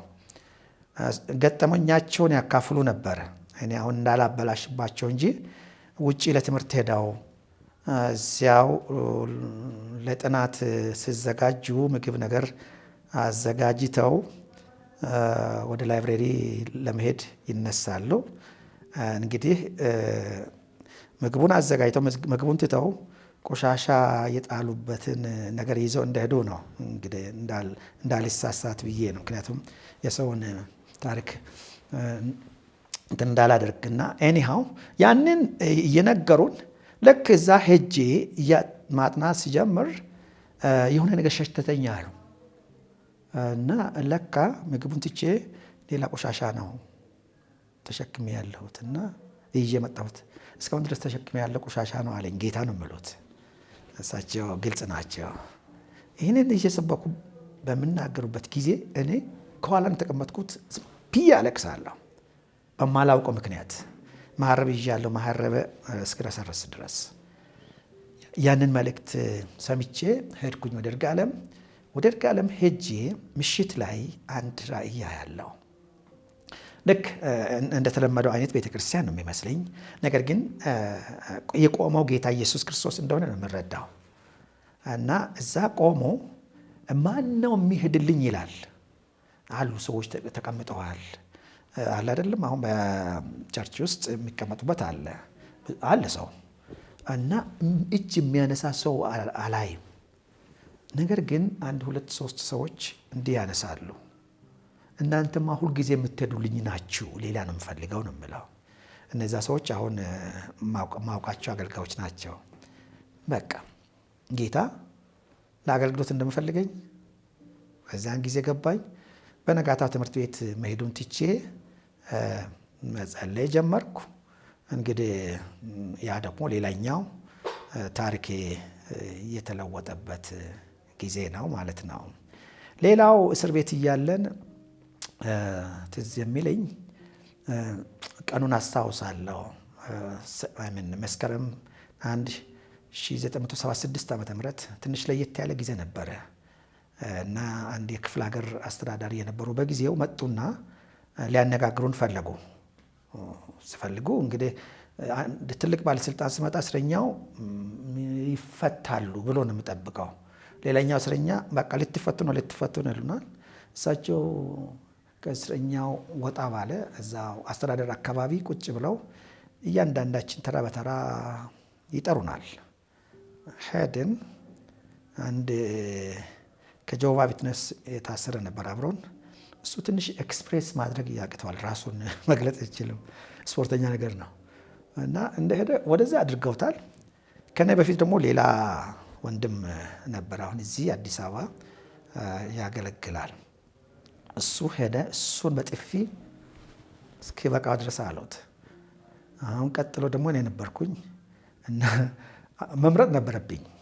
ሄጄ ሊመታ ወይስ በቃ እሺ እንደማልል ገልጬ ወደዛው ልሂድ፣ ሌላ ማለት ሌሎች ይቆሙበታል ብዬ ወሰን። የመጣ ይምጣ ብዬ ሄድኩ። ፊታቸው ሰውየው እዚች ጋር ሽበት አላቸው ለየት ያለ። ልክ ፊታቸው ሲደርስ ያ ቀጫጫው ማርቆስ ሆኜ አልተገኘሁም። ምስጢሩን እግዚአብሔር ይወቀው። መጠየቅ ጀመሩ። ለምንድን ነው መፈክር የማታሰሙት አሉ። ስለ እግዚአብሔር ቃል ስንል ነው አልኳቸው። ምን ይላል የእግዚአብሔር ቃል? ለሚሰሙት ሁሉ ጸጋን ይሰጥ ዘንድ እንደሚያስፈልግ ለማነጽ የሚጠቅም ማናቸውም በጎ ቃል እንጂ ክፉ ቃል ካፋችሁ ከቶ አይውጣ ይላል። ከዚያ በኋላ እሺ ኤርምያስ 3:15 ነው ምናምን ምን ይላል አሉ። እሱን አሁን አላስታውስም አልኳቸው። ይሄ አደገኛ ነው አሉና ቅድም ያው ጓደኛዬንም ስለመቱ እግዚአብሔር የልና ክስ እንድሰማቸው ሳደርግ አልቀረም። ወደዛ ሄድኩ እና አሁን እሱን ያነሳሁት ከዚያች ቀን ጀምሮ በፊት ከሌሎች እስረኞች ጋር አብረን ነበር። ሁለት እያደረጉ አንድ ላይ አድርጉናል። ምክንያቱም አንድ ላይ ስንሆን የምንጠናከር ስለሚመስላቸው። እዛ ደግሞ ከሌሎች እስረኞች ጋር ስንሆን ይሰብካሉ ይሉና ወደ አንድነት ያመጡናል። ኤኒሃው መጨረሻ ለምንድን ነው በዛ ቀን የሆነው? አንድ ትልቅ አዳራሽ አለ። ድሮ ነፍሰ ገዳዮች ናቸው አሉ ድሮ የሚታሰሩበት። ወደዛ ወሰዱን። እዛው ለ20 ቀናት ያክል ቆየን። የሆነ ጭምጭምታ ነበረ። በቃ ከዚህ ሊወስዷችሁ ይፈልጋሉ ወደ ቦረና ነገሌ ብለው እና ለኛ እንድንሰማ አልተፈለገም፣ ግን እግዚአብሔር እንድንሰማ አደረገ። ስለዚህ 3 ቀን ጾም ጸሎት ያዝን። ለመጀመሪያ ጊዜ የትንቢትንም ድምፅ የሰማነው እስር ቤት ውስጥ ያኔ ነው እና መጨረሻ ላይ ጸሎቱን ስንዘጋ እጅ ለእጅ ተያይዘን ነበር። ልክ እጅ ለእጅ ተያይዘን እየጸለይን እያለ አረፍተ ነገሮችን አስታውሳለሁ። ጌታ ሆይ አንተ እግዚአብሔር ነህ፣ እኛም ክርስቲያኖች ነን። ምን አይ ጸሎት ይሉታል። ወዲያውኑ ሳቅን ለቀኩ። በቃ ለቀኩ። ምክንያቱም ሌላ ሁሉ ምንም መስሎ አልታይህ አለኝ አላል። በቃላት እንደው የኛንም ማንነት የአሳዳጆቻችንም የሰይጣንንም ኃይል ምንንም መናገር የሚችልበት አልነበረም እና እሱን በጣም አስታውሰዋለሁ። እኔ ብቻ ሳልሆን በጊዜው የነበሩ ወገኖችም ያስታውሳሉ እና እሱ አንዱ ነው። ሌላው እኔ ቅድም እንዳልኩኝ የእግዚአብሔር መንፈስ ሕይወቴን እስካሁን ድረስ እየመራ ነው ያደረሰኝ ማለት እችላለሁ እና አንድ ጊዜ ይርጋለም ሙሉ ወንጌል ለረጅም ጊዜ ነው ያገለገልኩት እና በኋላ አሰብኩኝ ከዚህ በኋላ እንደው ሌላ አገልግሎት ላይ ቢሳተፍ ብዬ እያሰብኩ እያለው ከወርልድ ቪዥን አንድ ጥያቄ ቀረበልኝ። ከሚቀርበኝ ሰው እንደው አብረን ብናገለግል በሚል በቅንነት ነው። በጊዜው ያንን አካባቢ ይመራ የነበረ ሰው ነገረኝ። ምክንያቱም በስፋት ጌታን ነው የምናገለግለው፣ ቤተክርስቲያን ነች የምትገለገለው እና ጥሩ ነው። እኔም ለባለቤት ነገርኳት። እሷ ትንሽ እንትን አለች፣ ግን በኋላ ልሞክር አልኩኝ። መጥቼ እዚህ ኢንተርቪው መደረግ ነበረብኝ እና ኢንተርቪው ሲደረግ እኔ እንግሊዝኛም ብዙ ችግር የለብኝም፣ በእኛ በኢትዮጵያውያን አውድ ማስረዳት እችላለሁ፣ እሞክራለሁ ብዬ አስባለሁ። እና አሁን ምንድን ነው እዚህ የምታደርገው አይነት ነገር ሆነብኝ። አስቀድመ ለምን ጸልየ ጊዜ ወስደ አለየህም፣ እሱ ሌላ ነው እና የሚጠየቀው በጣም እንትን አይደለም፣ ኮምፕሊኬትድ የሆነ አይደለም። ብቻ መልሽ በኋላ ውጤቱን ሰማላችሁ ተብሎ ሄድኩ። ልክ ማታ ምን ያለው ለምለም ሳር ላይ ብዙ ከብቶችን አግጃለሁ እና ደስ ይላል። ነገር ግን ብዙ ከሄድኩ በኋላ የአባቴ ከብቶች እዛ ውስጥ የሉም እና የአባቴ ከብቶች እኮ እዚህ ውስጥ የሉም እላለሁ። ለእኔ ይሄ ቀላል የመንፈስ ቅዱስ ኢንካውንተር ነው። በቃ ሰፊ በሆነው ሜዳ ታገለግል ትችላለህ፣ ነገር ግን እግዚአብሔር ለአንተ ያዘጋጀው አይደለም ነው። ለአንተ በቅድሚያ አደራ የተሰጠህ መንጋ አለ ነው።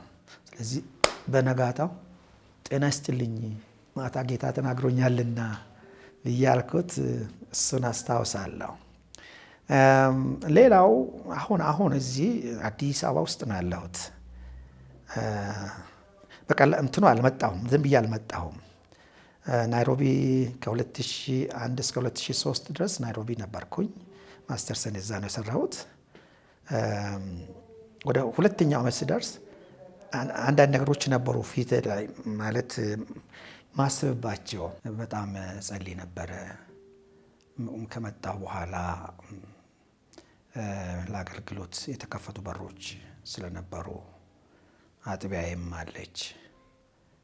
እዛ ደግሞ ክልል ላይ ማደርገው አስተዋጽኦ አለ። ሌላ ደግሞ የሚሽን ሸክም ነበረኝ አለኝ እስቲ ነው። እነዚህን ሁሉ እያሰብኩ እያለሁ ጌታ አንድ ድምፅ አሰማኝ። በመሀል ሀገር ላይ ለትንሽ ጊዜ የምትሰራልኝ ስራ አለ አለኝ እና መጥቼ በእርግጥ እዛው ሐዋሳ የ4 ዓመት ኃላፊነት ነው የተሰጠኝ። የቀጠና ዋና ጸሐፊ ይባላል እና 1 ዓመት ከምናምን እንዳገለገልኩ እዚህ ኢትዮጵያ ሙሉ ወንጌል የወንጌል ተልእኮ ክፍል ዋና አስተባባሪ ስላልነበረ እዛ ተፈለግኩ። ስለዚህ እዛ ካሉት ጋር ተመካክረን ወደዚህ መምጣት ነበረብኝ። ግን እኔ የመጣሁት በእርግጥ ቤተክርስቲያንን በየትኛው ደረጃ ማገልገል አለብኝ። የእግዚአብሔርን ሕዝብ ቤተክርስቲያንን ስል በጠባቡም በሰፊውም ነው የሚታየው እና ቢኖርብኝም ለዛ ብቻ ብዬ አልነበረም። እኔ ያኔ ናይሮቢ እያለሁ በመሀል ሀገር ለጥቂት ጊዜ ታገለግለኛለህ የሚል ነገር ነበር። ስለዚህ እዛ 3 ዓመት ከ7 ወር ቆይቼ አሁን ወደማገለግልባት አጥቢያም ስመጣ ዝም ብዬ አልመጣሁም። የእግዚአብሔር መንፈስ ምሪት ነበረኝ እና ይሄ የመንፈስ ቅዱስ ኢንካውንተር የሚባለው የመንፈስ ቅዱስ ጣልቃ ገብነት የሚባለው እስከ ዛሬ ድረስ ህይወትን እየመራ እንደሆነ ነው የምረዳው። እኔ የእግዚአብሔር ቃል አገልጋይ እንደመሆነ መጠን በቂ ነገር አለኝ። እውነት ለመናገር የእግዚአብሔርን ቃል በስርዓት ቁጭ ብዬ ተምሬያለሁ። ከ7 ዓመት በላይ ቁጭ ብዬ ተምሬያለሁ፣ በሀገር ውስጥም በሌላም ቦታ። ግን እውቀትን አይደለም ለህዝብ የማቀርበው። እሱ እንደው መማሬ የእግዚአብሔርን መንፈስ የመንፈስ ቅዱስን ስራ ሰዎች ያልተማረ ሰው አፕሪሼት የሚያደርገው እንደሆነ ያልተማሩ ሰዎች የሚረባረቡበት እንደሆነ አድርገው የሚያስቡበት ስላለ ለዛም ነው እኔ አንዱም እንደው ትምህርትን መግፋት የፈለግኩት እንጂ እኔ ከመጀመሪያው ጀምሮ ስቲል ለመንፈስ ቅዱስ ሴንሲቲቭ የሆነ ማንነት ነው ያለኝ። የእግዚአብሔርን ቃል ሳካፍል ከእውቀት አይደለም ፍሬሽ የሆነውን ለጊዜው ጌታ የሰጠኝን አቀርባለሁ። ለምን ዮሐንስ 3:16 አልደጋገምም? ጉዳይ አይደለም። ጌታ ብቻ የጊዜውን ይስጠኝና ይሄ ትልቁ ጉልበቴ ነው። ቅድም እንዳልኩኝ ለእኔ የህይወትን ለውጥ ከነሐሴ 14 1968 ዓ.ም ነው። ምስጢሩ ደግሞ የመንፈስ ቅዱስ በእኔ ላይ መፍሰስ ነው እና ስለዚህ የፈለገው ነገር ላጣ እችላለሁ፣ የፈለገው ነገር ሊሆን ይችላል። ነገር ግን ለመንፈስ ቅዱስ ያለኝ ሴንሲቲቪቲ መቼም ቢሆን እንድርቀኝ አልፈልግም እና አሁንም ረሃብና ጥጋቤ ዳርቻው የሚወሰነው የእግዚአብሔር መንፈስ ምን ያክል በዚህ ነገር ውስጥ አለበት ከምለው አንጻር ነው። መንፈስ ቅዱስ ያላንተ አንዳችንም ማድረጉን እኔ አልችልም። መንፈስ ቅዱስ ያላንተ አንዳችንም ማድረጉን እኔ አልችልም። ይሄ ነው በእውነት እግዚአብሔርን ምኑን አወቅ ነው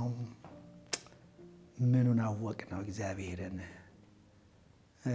ምኑንስ እንናገራለን? ምኑን አወቅ ነው? የእግዚአብሔርን መንፈስ ምኑን አወቅኩት? ምኑንም ምኑንስ እናገራለሁ? ቃላቶች የሚገልጡት አይደለም። የእግዚአብሔር መንፈስ ስሜቶችም የሚገልጡት አይደለም። የእግዚአብሔር መንፈስ ምናልባት እሱ ራሱ በማይነገር መቃተት ይማልድልናል ይላል አይደለ? በዛው ቋንቋ ምናልባት መግለጥ ብንችል ብዬ አስባለሁ። እንግዲህ ያው በቋንቋ እየተነጋገርን ስላለ በአማርኛችን ለመግለጽ ያክል መንፈስ ቅዱስ ለኔ የሕይወት መገኛ፣ የእግዚአብሔር ልጅ የመሆነ ማረጋገጫ፣ የእግዚአብሔር የአምላክ ሕልውናን በማርቆስ ውስጥ እንዲሰርጽ እንዲጸና ያደረገ፣ ደካማውን በብርቶች ፊት እንዲቆም ያደረገኝ፣ በድካሜ ውስጥ ያልተለየኝ የተሸከመኝ ነው እና እስካሁንም ድረስ የሚመራኝ የሚረዳኝ ዋናው ምስክሬ ነው። ዋነኛው ምስክሬ ነው። ምን ማለት ነው?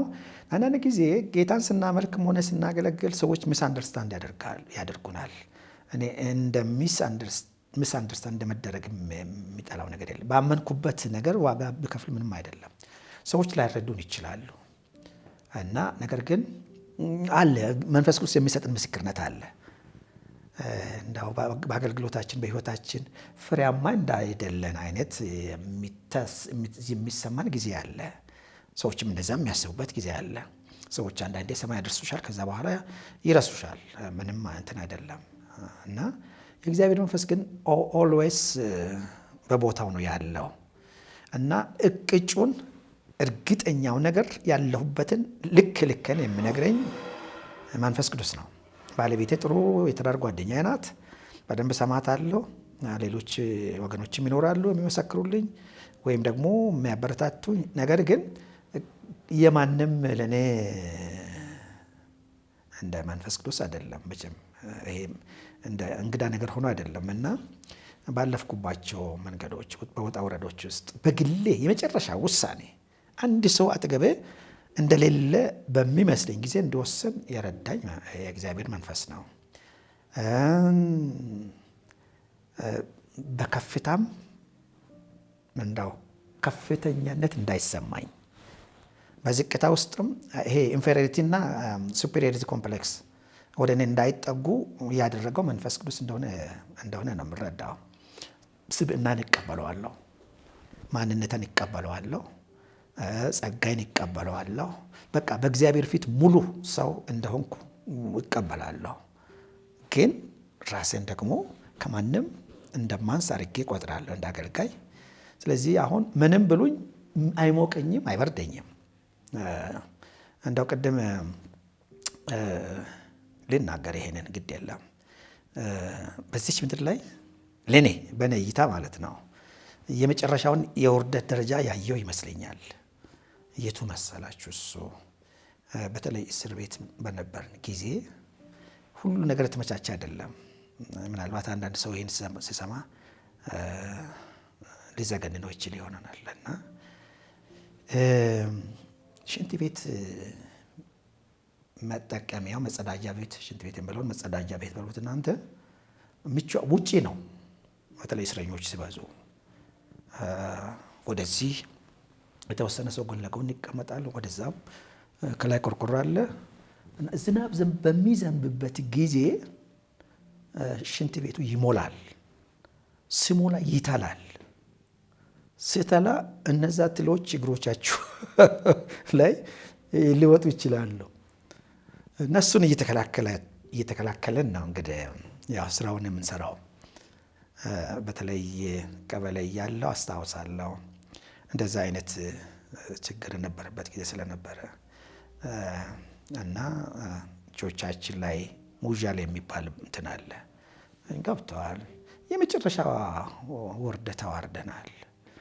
እና እኔ ይሄንን በደንብ እንደው ማነጻጸር የቻልኩት እግዚአብሔር ፈቃድ ሆኖ ለትምህርት ወጣ ብዬ ነበር እና አትላንቲክ ውቅያኖስ ላይ ሆኜ ሰማይ ላይ እንግዲህ ታውቃላችሁ ያው አውሮፕላን እሱን ከዛኛው ጋር አነጻጸርኩ። ሰው በቃ በዛውም ያልፋል፣ በዚህኛውም ያልፋል። ምንም አዲስ ነገር የለም። ምንም አዲስ ነገር የለም በዚህ ምድር ላይ። ስለዚህ እኔ እንግዲህ ይሄ የእግዚአብሔር መንፈስ ረዳኝ መሰለኝ። ስለዚህ አዲስ ነገር እንደሌለ ነገር ግን ሁልጊዜ አዲስ ለሆነው ለእግዚአብሔር ታማኝ ሆኖ መቆም አዋጭ እንደሆነ በእውነት የረዳኝ የእግዚአብሔር መንፈስ ነው እና ራስን በስርዓት እንዲመራ ረድቶኛል የእግዚአብሔር መንፈስ። በአገልግሎትም ቢሆን የእግዚአብሔርን ሕዝብ እንዳከብር ራስን እንደ ልዩ ፍጡር አድርጌ እንዳልቆጥር ረድቶኛል። በጣም ነው የረዳኝ። በጣም ወንድሞችን እንዲወዳቸው እንዳልንቃቸው ትንሽ እንትነት የሚሰማቸውንም ግድ የላችሁም እንድል ረድቶኛል እና አሁን ያለንበት ጊዜ ሲነጻጸር የራሱ የሆነ አጀንዳ ያስፈልገዋል እንጂ ብዙ ለውጦች አሉ። ማለት ክርስትና ማለት መንፈስ ቅዱስ እንደሚመራን እንደሚያስተምረን እንደሚወደው መስመር መኖር እንጂ ሌላ ተአምር አይደለም። በዚች ምድር ላይ ክርስቲያን ሆነን መቀጠል ካለብን መስማት ያለብን የእግዚአብሔር መንፈስ ነው። የእግዚአብሔርን ቃልና የእግዚአብሔር መንፈስ ነው። ዛትስ መላፍ ከዛ ውጪ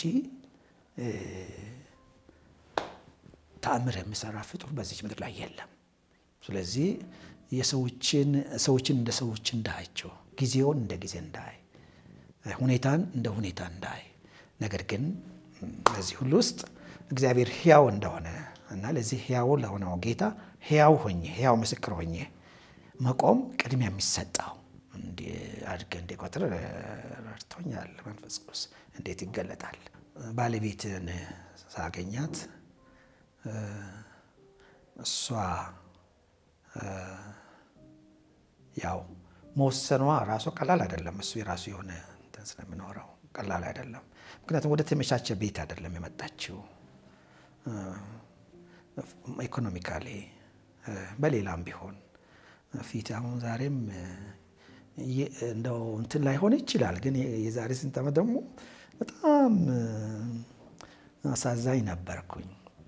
እንጸልያለን፣ እንጾማለን፣ ውስጣዊ ውበት አለ፣ የጌታ ሞገስ አለ፣ ቅድም እንዳልኩኝ የመንፈስ ቅዱስ አብሮነት አለ እና ጌታን ስናገለግል ጥጋባችን እሱ ነው። ነገር ግን ፊዚካሊ ለሌላ ለሚያይ እንደዛ አትራክት የሚያደርግ ነገር አልነበረም። እንደዛም ሆኖ የጌታ ፍቃድ ሆነና ባለቤቴ ከኔ ጋር ተጋባን። ከተጋባን በኋላ በሁለተኛ ዓመት ልጅ ተጸነሰ እና እንግዲህ እንደማንም እናት ያው በምጥ እንደምትወልድ ነበር የጠበቅነው። በኋላ መጨረሻ ላይ እንደዛ እንደማይሆን ሐኪሙ ነገረን። እዛው አምኑ ብዬ ሆስፒታል ባለሁበት እና ጠራችኝና እንግዲህ ምን ሊሆን ነው ብዬ ስሄድ ልጁ አደገኛ ደረጃ ላይ ነው ያለው። ፌታል ስትሬስ ሲሆን አይደው ነው እንግዲህ ቃሉን በትክክልና ተጠምጥሙበት በቃ ልሞት አይነት ነው። ስለዚህ ዝም ብሎ ልጁን ማስወገድ ነው የሚቻለው ብሎ ፍርማ ይፈልግ ነበር። አለበለዚያ ግን ልጁን የምትፈልጉት ከሆነ ንገሩኝ አለ ሐኪሙ። ልጅንማ ፈልገዋለሁ አለች። እግዚአብሔር ይባርካት የኤፍሬም እናት አየለች ከበደ እና ከዚያ እኔም መፈረም ነበረብኝ። ምክንያቱም የእሷ ሰውነት ነው የሚቀደደው። አሁን ይሻላል። ያኔ እዛ ይርጋለም አካባቢ የተሟላ መሳሪያም አልነበረም። እኔ ያው ልጅ ተወለደ። ሲወለድ በጣም ሰው አይመስልም፣ ተወርቷል። ብቻ እንደምንም ብሎ እሱ አንሰራራ ወይም ደግሞ ህይወት ዘራ። ግን እሷ ቁስሉ ይድናል ብለን ስናስብ አይደንም እና ኢንፌክሽን ነው የፈጠረው። ይህንን እንግዲህ እሷ ባለችበት ነው ሞር የሚያምረው። ኢንፌክሽን ፈጠረ። ያ ኢንፌክሽን ለሳምንታት አይደለም የቆየው፣ ለወራት ነው የቆየው እስከ 10ኛው እስከ 11ኛው ወር ድረስ እና መጨረሻ ላይ እንደውም ሰዎች በቃ 3 ጊዜ ነው ተከፈተው። በቃ ሌላም ነገር አስበው ነበረ። እኔም አንድ አለቀስኩ ይመስለኛል። እንደዛ አይነት ለቅሶ አልቅሼ አላውቅም። በተለይ መጨረሻ ላይ ሲከፈት ሲሰፋ እንደገና ኢንፌክሽን ይፈጥራል። እንደዛ ሲከፈት ማልቀስን አስታውሳለሁ እና መጨረሻ ላይ አንድ ነገር አያለሁ አንድ ማታ ላይ እና የዙር ሩቅ ማራቶን ነው የምሮጠው እና አሁን መጨረሻ ላይ ነህ ይለኛል። በቃ የእህቴ ችግር እዚህ ሊያበቃ ነው አልኩ። እግዚአብሔር ይመስገን ባለቤቴም ደህና ሆነች። ከዛ በኋላ ሁለተኛ ልጃችን ተወለደ፣ ሶስተኛ ልጃችን ተወለደ እና ከቤተሰብ አንጻር ቀላል ተግዳሮት አይደለም። ይሄ ቀላል ተግዳሮት አይደለም። አንዳንዴ እሷ በእንደዛ አይነት ሁኔታ እያለች ለአገልግሎት እወጣለሁ እና እዛ በሄድኩበት ቀላል አይደለም። ብቻችን ስንሆን ራሳችን እንሸከመዋለን። የቤተሰብ ግን ቀላል አይደለም። ከዛ በኋላም ልጆቻችንም ላይ ያለፈ ተግዳሮት ቀላል አይደለም። በእውነት በዚህን ጊዜ እኔ ለባለቤቴ ትልቁን ክሬዲት መስጠት ፈልጋለሁ። ከጌታ በታች ትልቁን ክሬዲት። በጣም የተወደደች ጥሩ እናት፣ ተሸካሚ፣ የፍቅር እናት ናት። ያ ብቻ ሳይሆን በአገልግሎትም ጨዋ ባገለገልኩባቸው አካባቢዎች ያሉ አባላት ሁሉ ይመሰክራሉ። አሁን 22ም ያሉ መመስከር ይችላሉ። ጨዋ ናት ማለት የእግዚአብሔርን ቤት ነገር የምትዳፈር አይደለችም። በእሷ ምክንያት ባለቤቱ ይህ ነገር አወራች ወይም እንዲህ አለች ተብሎ እስከዛ ድረስ አልተነገረም፣ ሊነገርም አይችልም። ነገር ግን በጸሎት የምትደግፈኝ ናት። በእሷና በልጆቼ ላይ ያለፈው ቀላል አይደለም። ግን ያንን ሁሉ እግዚአብሔር ይመስገን በዛው አልፈናል።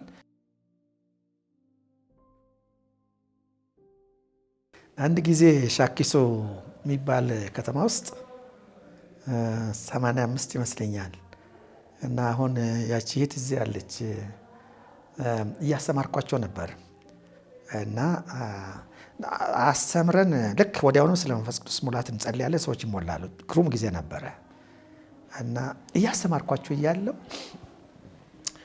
ጌታን እስቲ እንደው ትወዱታላችሁ አልኩ። አሁን አሉ። አሁን ኢየሱስ ክርስቶስ እዚህ ቢመጣ እንዴት አድርጋችሁ ነው ፍቅራችሁን የምትገልጡት አልኩኝና አንዲቷ ቡርቴ ነው የምትባለው ብርቱካን ዋቅጅራ እና ተነሳችና በቃ እንዴት እንደገለጸችው ልነግራቸው አልችልም። የሆነ እቅፍ አድርጋ ማለት ነው። እስካሁን ጌታን ትወደዋለች። እንዴት አድርጌ እገልጣለሁ? ወድሃለሁ ጌታ ወድሃለሁ፣ ከየት እንዳነሳኸኝ ሳስታውሰው፣ በሰው ዓይን ያልሞላሁትን ምስኪኑን ሰው፣ ውስጤ ባድናቆት ነው የሚሞላው፣ መግለጫው ጠፋኛል ምን ልበለው። ወድሃለሁ ጌታ ወድሃለሁ፣ ወድሃለሁ ኢየሱስ ወድሃለሁ። ቃል ኪዳን ገብቼ ካንተ ጋራ፣ ወረድኩኝ ሸለቆ ወጣሁ ተራራ፣ ጉዞዬን ከጀመርኩኝ ውዬ አደርኩኝ፣ በአስደናቂው ፍቅርህ እየተገረምኩኝ ይላል። አንድ ጊዜ ጻፍኩት ነው እና ምን እንዴት ተብሎ ይገለጻል? ኢየሱስ ክርስቶስ ወደዋለሁ፣ እጅግ አድርጌ ነው የምወደው። ጌታዬን በጣም ነው የምወደው፣ እጅግ አድርጌ ወደዋለሁ። አንዳንዴ ያሳዝነኛል አሁን ያለንበት ሁኔታ። ምናልባት ያኔ ወደ ጌታ ሄጄ ቢሆን ብዬ የማስብበት ጊዜ አለ። ባይዘወይ ልክ ሐምሌ ነሐሴ ላይ በመንፈስ ቅዱስ ተሞልቼ እንደመጣው 69 ዓመት ነው 8 ክፍል ሲማር ቾክ ካገኘው ጌታ ኢየሱስ እወድሃለሁ እላለሁ። መሬት ላይ ጽፋለሁ፣ አየር ላይ ጽፋለሁ። ጌታ ሆይ እወድሃለሁ፣ ጌታ ሆይ እወድሃለሁ፣ ጌታ ሆይ እወድሃለሁ። እና እሱ ጉልበት ሆኖናል። እውነት ለመናገር እውነት እኔ ጌታን እወደዋለሁ። አንዳንድ ጊዜ የራስ የማድረግ አይነት ነገር እንዳይመስል ብለን ብዙ አንናገርም እንጂ ጌታን ስለምወዱ ወንድሞችና እህቶቼ እጅግ በጣም ደስ ይለኛል።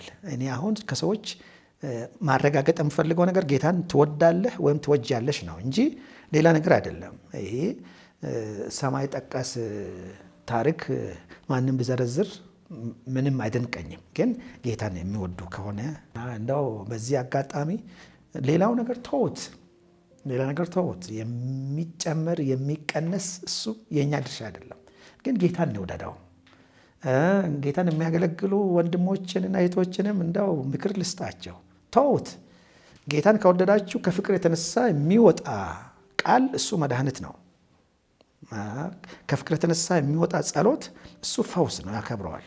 ከፍቅር የተነሳ በፊቱ የምናደርገው መደፋት፣ ማንበርከክ ሳይሆን መደፋት ብል ይሻለኛል፣ መውደቅ፣ መደፋት እሱ በቃ ትልቅ ነገር ነው። ስለዚህ ባይዘው ይሄ መጽሐፍ ቅዱሳዊ እኮ ነው። እግዚአብሔር በብሉይ ኪዳንም አንድ ነገር ነው ጠየቃቸው። አምላኬ እግዚአብሔር አንድ አምላክ ነው አይደለም?